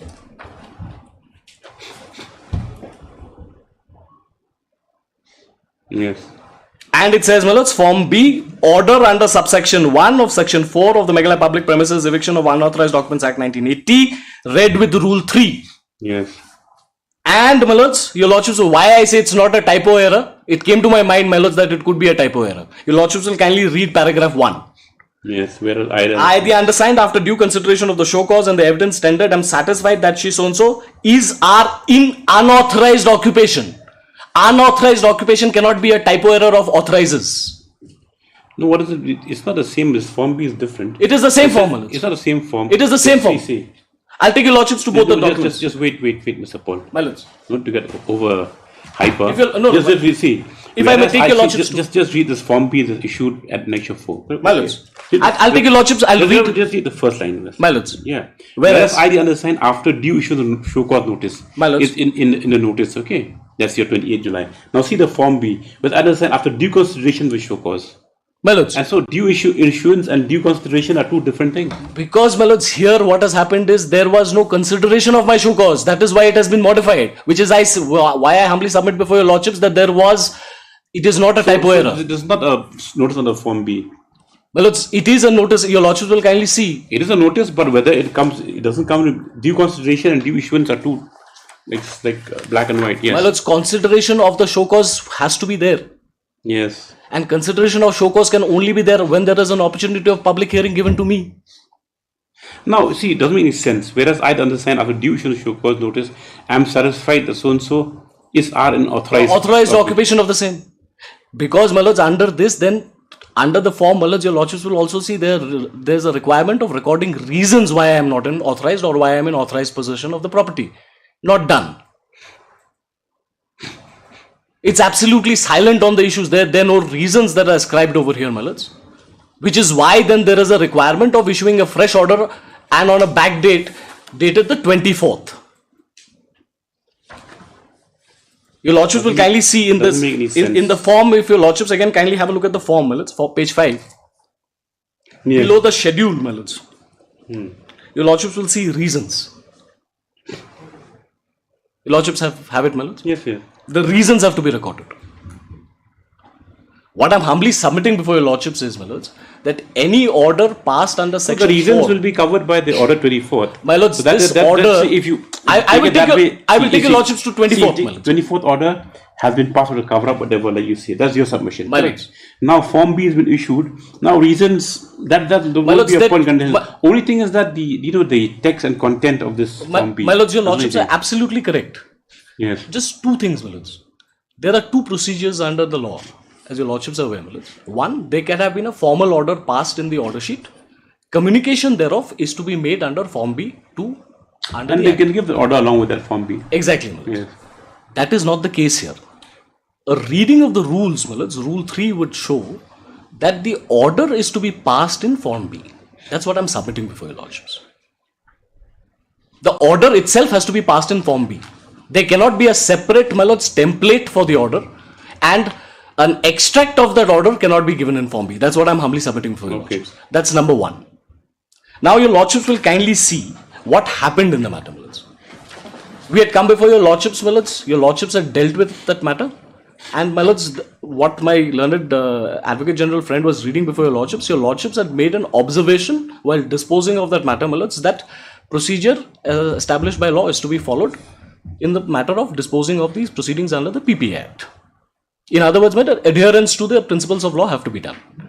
What had happened, my lords, is the original notice issued by the Deputy Commissioner under Section 3 was on two grounds. One was of bona fide requirement, one was of determination of the tenancy. Okay. So initially, my lords, the matter came up before the Deputy Commissioner on 10/1/2023. On 10/1/2023, my lords, we produced the law before the Deputy Commissioner, which requires MTC to first lead evidence for the purposes of establishing its bona fide requirement. The owner shifts, my lords, and that is the settled law. That MTC has to prove bona fide requirement. After that, I have an opportunity of cross-examining them. Then, my lords, my evidence is to be led. MTC agrees to lead evidence. They say, very well, this is the law, we will lead evidence. Matter then comes up before the Deputy Commissioner, my lords, on 8/6/2023. On 8/6/2023, my lords, MTC does not file its affidavit by way of evidence as was directed to be filed in the month of January 2023. MTC says that since it is only on the issue of, my lords, expiry of the tenancy agreement, I will not file my evidence. Naturally, my lords, my humble submission before your lordships, and which is a natural thing, my lords, if a notice is issued on two parameters, and, my lords, proceedings are drawn up on two parameters, if one of the parameters is withdrawn in the course of the proceedings, we pointed out to the Deputy Commissioner that this notice would have to be withdrawn and a fresh notice would have to issue under Section 3 if they say that is the position. Okay. Deputy Commissioner, my lords, does not do that. Deputy Commissioner fixes it for my evidence. For? It my evidence. Okay. Absolutely silent on the issue that there was a requirement under law, my lords, for them to lead evidence. There's a direction for them to lead evidence. I'll very quickly take your lordships to that particular order of 10/1/2023. Your lordships would find it at page, my lords, 30.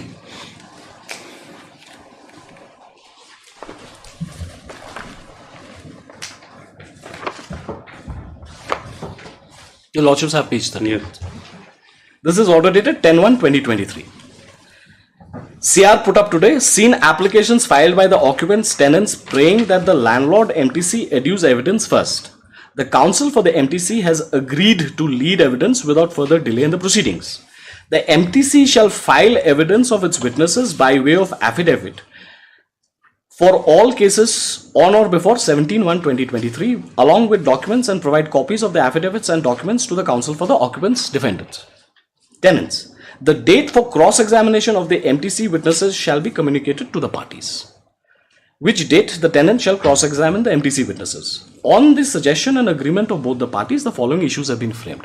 Now, my lords, your lordships will also kindly note, on 10/1/2023, my lords, there could not have been any reason for formulating issue number 1. Because, as the Deputy Commissioner now says in the order dated 24, my lords, that issue was already adjudicated by your lordships. So, my lords, there was no suggestion. I have specifically sought instructions whether we filed any suggested issues. No suggested issues were filed. These issues were formulated. And come to 8/6, yeah. I'm sorry, my lords? Come to 8/6/23. I'll come to your lordship. Then the subsequent order, my lords. CR put up today, the matter has been fixed for appearance of MTC and the tenants. MTC is represented today by its counsel, Shri so-and-so, and the tenants are represented by the counsels. It is seen that a notice has been served on 44 out of the 48 tenants. The other tenants have not been found, and as such, notice could not be served upon them. Notice be reissued on such other tenants at an alternative address by contacting them over the phone. As per the order dated 10/1/2023, issues have been framed and it was directed that MTC shall file their evidence by way of an affidavit. The same has not been filed, and the counsel for MTC has explained today that MTC does not want to file any affidavit to establish bona fide requirement of the premises, as MTC has requested eviction on the ground of expiry of tenancy agreement. The counsel for the tenants raised objections to the submission and requested the district magistrate to withdraw notice of eviction. In response, the counsel for MTC submits that it has moved for eviction on the ground of expiry of tenancy agreement, and the tenants are at liberty to file their affidavit objecting to the same in the next date fixed. The tenants are directed to file their evidence on affidavit on 14th of June 2023 at 3 p.m. in the office of the Deputy Commissioner. Positively, the MTC shall cross-examine the tenants, thereafter inform all concerned. Against this order, my lords, we filed an appeal under Section 8 before the Meghalaya Board of Revenue. Yes. Because, your lordships, what I had submitted before your lordships earlier, and to establish that, my lords, may very quickly have a look at page 29. Your lordships have page 29. Yes, yes. Grounds, my lords, whereas you are found to have entered into a tenancy agreement dated 1/4/2016 as an occupant of room number so-and-so, so-and-so, so-and-so for a period of 5 years which had expired on so-and-so. Notice has been issued to you by so-and-so, dated so-and-so by the managing director, Shillong, to vacate the premises and hand over the vacant possession within a period of 60 days from the date of receiving the notice on account of expiry of the agreement and due to the corporation's urgent and bona fide need of the premises. So, my lords, the notice under Section 3 was on the twin footing of A, expiry of tenancy agreement, B, my lords, bona fide requirement. So, the law as it stands, my lords, and I'm sure your lordships are well aware, my lords, that once bona fide requirement is urged by anybody, my lords, the owner shifts and the establishment of bona fide requirement has to be made by the person who claims bona fide requirement, which is why, my lords, the second order came to be passed. Now, Thereafter, my lords, what happens is we inform the Deputy Commissioner that we filed an appeal before the Meghalaya Board of Revenue. Please keep the proceedings in abeyance. No orders passed on that application, my lords. And we are met with this particular order at page 32, Form B, whereby, my lords, after recording authorizes, then there is an order of eviction against me. No, this is like it's a contradiction of itself. This Form B notice issued by. Which is what I'm saying, well, in the first place, there is no application of mind. No, it's totally in contradiction. I mean, this could not have been done. Not could have been done, but if it's not been well thought through, maybe. Now, more interestingly, my lords, I will take your lordships to the order of 28th. Now your lordships will see what kind of application of mind has happened in the order passed on 24th. Sorry, my lords, 24th. Page 62 onwards, my lords. Yes.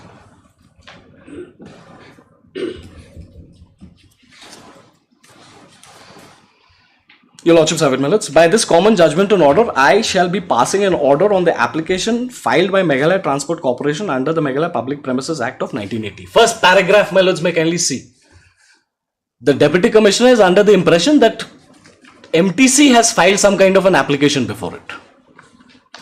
Then, my lords, facts in a nutshell are that the Meghalaya Transport Corporation, Government of Meghalaya Undertaking Police Bazaar, filed the petition under Section 3 of the Meghalaya Public Premises Act against the person's tenants unauthorized occupying MTC building at Police Bazaar, Shillong. Well, it's factually incorrect. Notice under Section 3 has to be issued by the Deputy Commissioner, not by MTC, my lords, as is sought to be projected in this order. It was stated that the petition that the corporation entered into a tenancy unregistered with the tenant for a period of 3 to 5 years commencing 1/4/2016.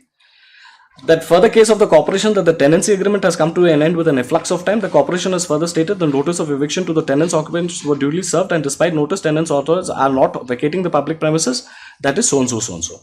A common show cause notice order in Form A. The lordships will kindly see the form is again mentioned, my lords, because the notice under Section 3 is to be issued in Form A. So the Deputy Commissioner is very much conscious of the fact, my lords, that it is to be passed in Form A. Your lordships have it, man. Yes. Yes, continue. Again, my lords, factual error. It cannot be a common show cause notice because the premises being different, the requirement under law is that there have to be separate notices, as was the case. There was individual separate notices issued to all the tenants. And the occupants by notice dated 21/2/2022 directing the tenants authorized occupants to vacate the premises and hand over the peaceful possession within 60 days to the corporation. A show cause notice was issued as to why eviction order should not be passed under subsection 1 of section 3 of the Meghalaya Public Premises Act, and time was given to submit reply before 7/3/2022. In some of the cases, notices were issued on so not relevant matters. It has also been brought on record that the tenants unauthorized occupants entered into some kind of negotiations with the corporation, but the same failed. That some of the notices filed a reply to the show cause stating that they have been paying enhanced rent after the period of tenancy and they continue to deposit the same in civil court. It was also stated that the relationship of the corporation and the noticee is governed by the Meghalaya Urban Areas Rent Control Act 1972 and the Meghalaya Public Premises Eviction of Unauthorized Dogs is not applicable. It is also stated that some of the notices approach civil court against the eviction notice. The proceedings under the Act came up for further hearing on 10/1/2023 and the following issues were framed for determination, my lords. The issues your lordships have already read. I will not burden your lordships again. The cases were listed for hearing from time to time, and finally the case came up for hearing on 8/6/2023. It was noted that the notice has duly been served on out of the 44 of the 48 tenants. The remaining tenants were also duly served. Further opportunity was given to lead evidence, if any. It was duly noted in the order dated 8/6/2023 that the corporation is confining its case of eviction on the ground of tenancy agreement has expired with efflux of time. On the other hand, counsel for the respondents requested the Deputy Commissioner to withdraw the notice of eviction. Finally, opportunity was given to the tenants to file affidavit objecting to the ground that eviction is being sought by the corporation from the tenants on the ground that the tenancy agreement has come to an end with the efflux of time, and the occupation of the tenants of the premises after the tenancy agreement has come to an end is illegal. The matter was kept for further hearing on 14/6/2023. The matter came up for hearing on 5/7/2023 and the undersigned was informed that the tenants have preferred an appeal against the order of the undersigned dated 8/6/2023. Finally, the case was put up for hearing on or about 24/7/2023. I have gone through the relevant records and I have also taken into consideration the contention raised by the tenants occupants of the MTC building. My lords, if I may pause here for a second, no mention of any opportunity of personal hearing being granted to any of the parties. So MTC is not heard also? Nobody is heard, my lords. Is that correct, Mr. Sen? I didn't have any notice of any hearing. But that's a different issue. I don't think hearing will be necessary at all. Okay, yes, my lords. Section 2 of so-and-so, my lords, then your lordships, the order is read, my lords. It is also noted, then I'll skip this part, your lordships may come to paragraph 12. 12. It is a matter of record that the tenancy agreement in respect of the public premises has come to an end with the efflux of time. Which record? I have not been able to lead evidence, my lords. Which record are we talking about? MTC has said that, my lords, it does not want to lead evidence. Okay. I have not led evidence. What record but this issue is alive. I mean, regarding the determination of tenancy. My lords, that issue was alive. It is alive before the civil court.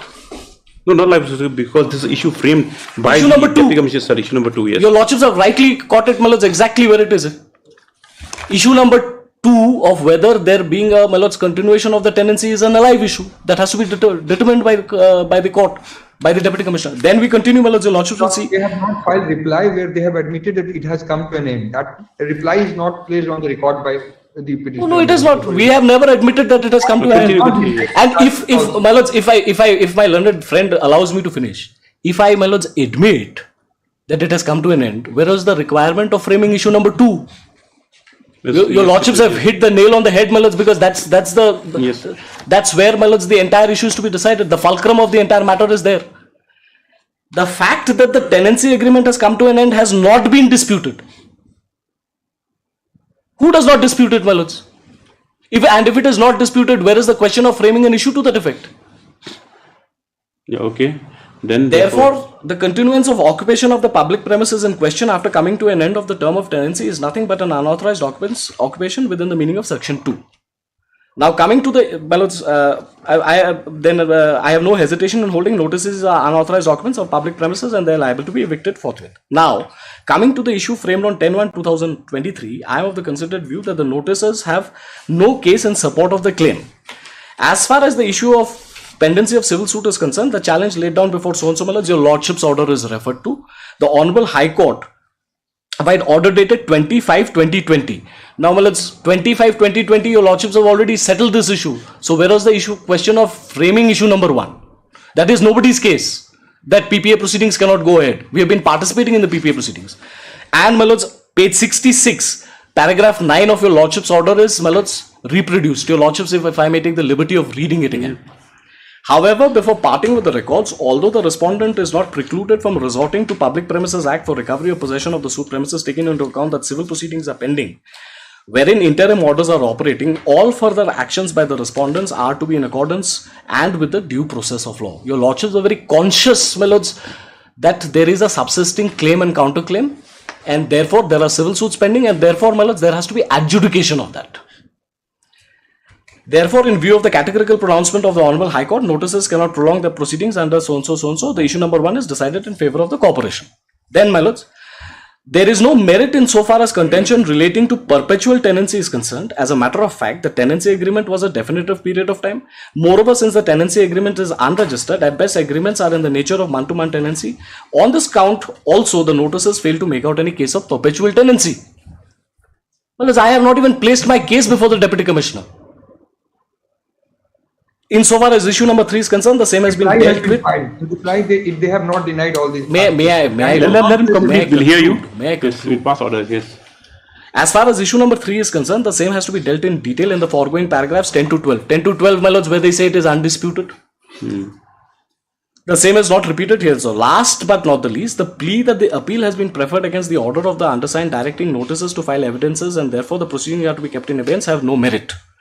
It is dilatory tactics on the part of the notices. A bare perusal of section 8 of the so-and-so Mellows Act shows that appeal shall lie from every order of the Deputy Commissioner in respect of the public premises under section 4 to section 6 of the Board of Revenue.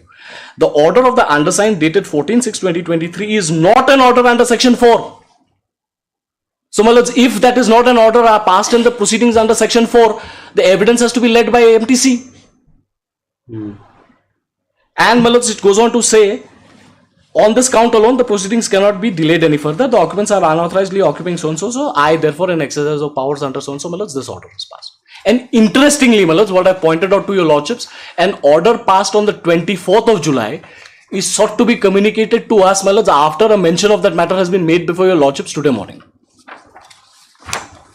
That is the undisputed position. So, my lords, if I may humbly submit three things emanate. Part of the writ petition, my lord. Without service, they have got the order and they annexed in the writ petition also. They drafted the writ petition after mentioning, my lord. This order, which my friend is saying, he has received second time. My lords, before submissions are made, my lords, at least the pleadings would be read. I will, just for the benefit of my learned friend, my lords, and your lordships, I will quickly take my learned friend to the pleadings made by me. I am conscious of such fact. Paragraph 23, my lords, if I am not mistaken. Yes, it is paragraph 23 at page 19.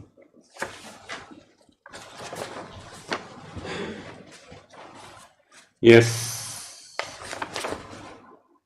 Yes. That the petitioner states that most shockingly in the evening of 8/8/2023 at about 9 p.m. some persons came to the MTC complex and pasted a copy of a purported order dated 24/7/2023 by the respondent number 3 in the same proceedings in the main entrance of the MTC building at Police Bazaar, Shillong. However, the said purported order dated 24/7 so-and-so is not in consonance with the requirements as stipulated under the so-and-so and rules framed under the thereunder. Moreover, the said purported order dated so-and-so has all along never been communicated to the petitioners and is clearly a result as an afterthought to fill in the lacuna in the order dated 28/7/2023, which was communicated to the respective petitioners on 1/8/2023.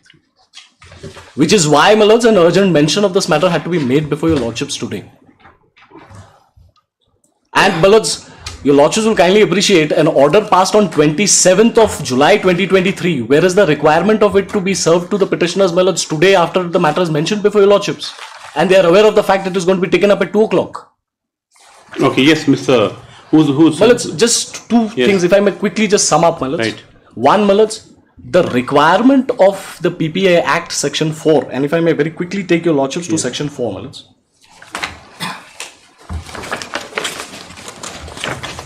Lordships have dealt with this, my lords, a million times, my lords, and we as young counsels, my lords, earlier have learned from them, my lords. If I may very quickly take your lordships to Section 4. If after considering, Section 3 deals with, my lords, the show cause. If after considering the show cause, the cause, if any, shown by the person in pursuance of the notice under Section 3, and any evidence he may produce in support of the same, and after giving him a reasonable opportunity of being heard, the Deputy Commissioner is satisfied that the public premises are an unauthorized occupant, the Deputy Commissioner make an order of eviction. So there are these three requirements under law, my lords. One is a show cause notice, two is consideration of the show cause notice, and, my lords, an opportunity of leading evidence. And after evidence, my lords, there has to be an opportunity of personal hearing. Now, by which, my lords, I seek to answer the preliminary objection raised by my learned friend. Now, one thing, Mr. Paul, can't these objections be raised for the Board of Revenue? With regard, you're talking about the sustainability of the order, correct? Well, and orders on order, whatever it is, it says sustainability of the order is okay. Your lordships will kindly see the manner in which this entire proceeding is being dealt with. Of course, that the court cannot ignore. But the thing is that some substance, yes. Coming to an order can be like patently illegal, but it can be passed by a competent authority. Competent authority, my lords, yes. After compliance of the rules of natural justice. Yes. Your lordships have held, my lords, that when rules of natural justice have been given a go by, 226 can come. 226 will be, yes. My lords, invoked, especially in the teeth of the orders passed by your lordships. Yeah. And, my lords, if I may use the expression, the audacity of the respondent number 3 to quote the orders of this honorable court and then, my lords, simply give a go by to this entire requirement of law. The only interesting thing is that Form B, that is like sticking to the mind of the court. Anyway, yes, what else?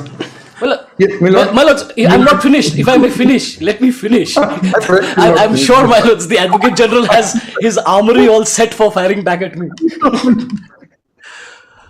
So, my lords, the requirement of law for any order to be passed under Section 4, subsection 1 of Section 4, my lords, is a requirement of hearing. Admittedly, my lords, there is no hearing. Yes.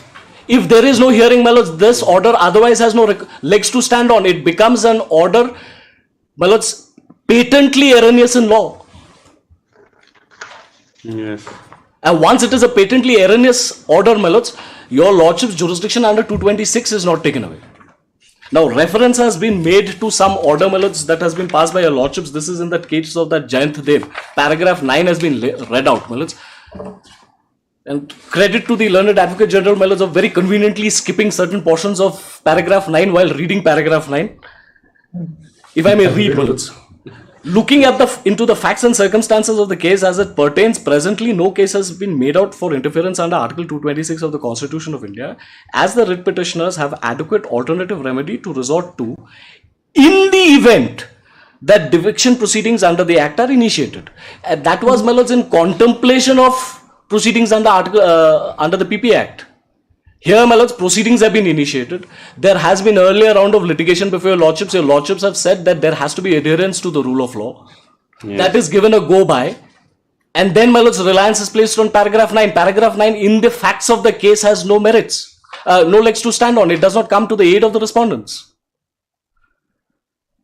Furthermore, it is understood that before any action is taken by the respondent number 2 in furtherance of the objectives, due process of law is to be followed and the petitioner be given adequate opportunity in the said proceedings. There is that not being any other point in issue, nothing remains for adjudication in this court. So here, my lords, I am sought to be evicted from a property which is under my occupation. A, first issues of Form B, my lords. The order has to be passed in Form B. The order of 24th does not show it is passed on Form B. The order of 28th, my lords, as your lordships have rightly pointed out, my lords, and I stand corrected, that consideration of the show cause word is missing. It simply says show cause. Issuance. Issuance of show cause. Issuance and consideration are two different aspects altogether, my lords. Very rightly your lordships have pointed, and I am grateful for that. Number 2, my lords, a reading of both the orders of 24th and 27th or 28th will demonstrate, my lords, evidence is not led.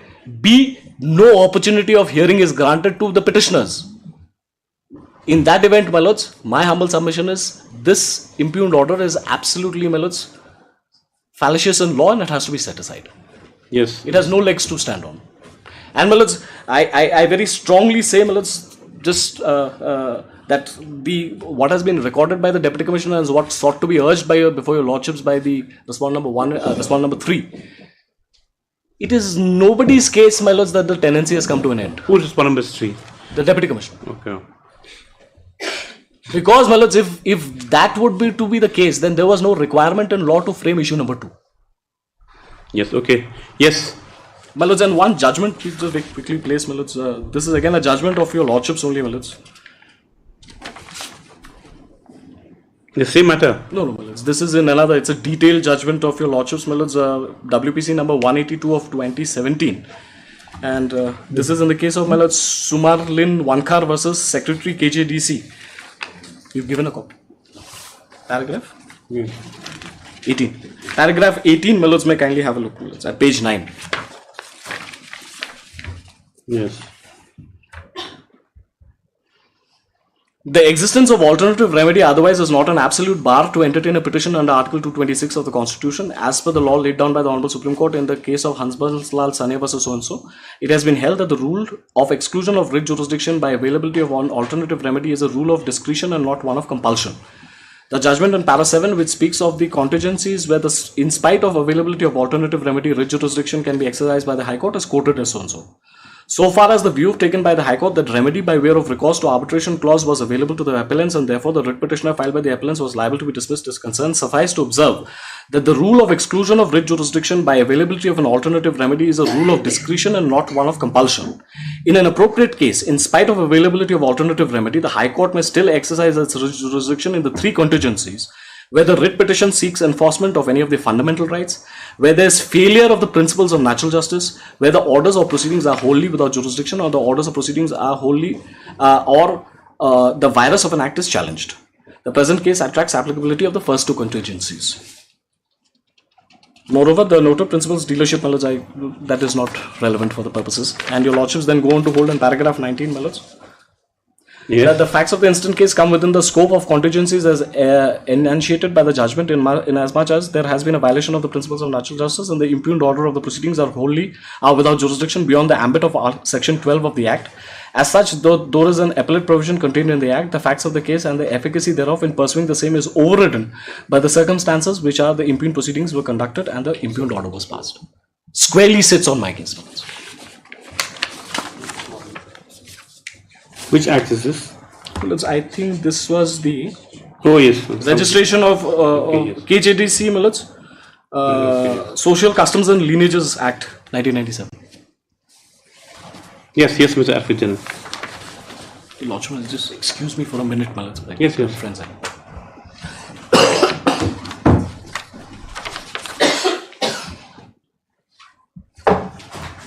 Why was the dish so hurriedly cooked? That's the only thing. We can't hear you. Put on your audio.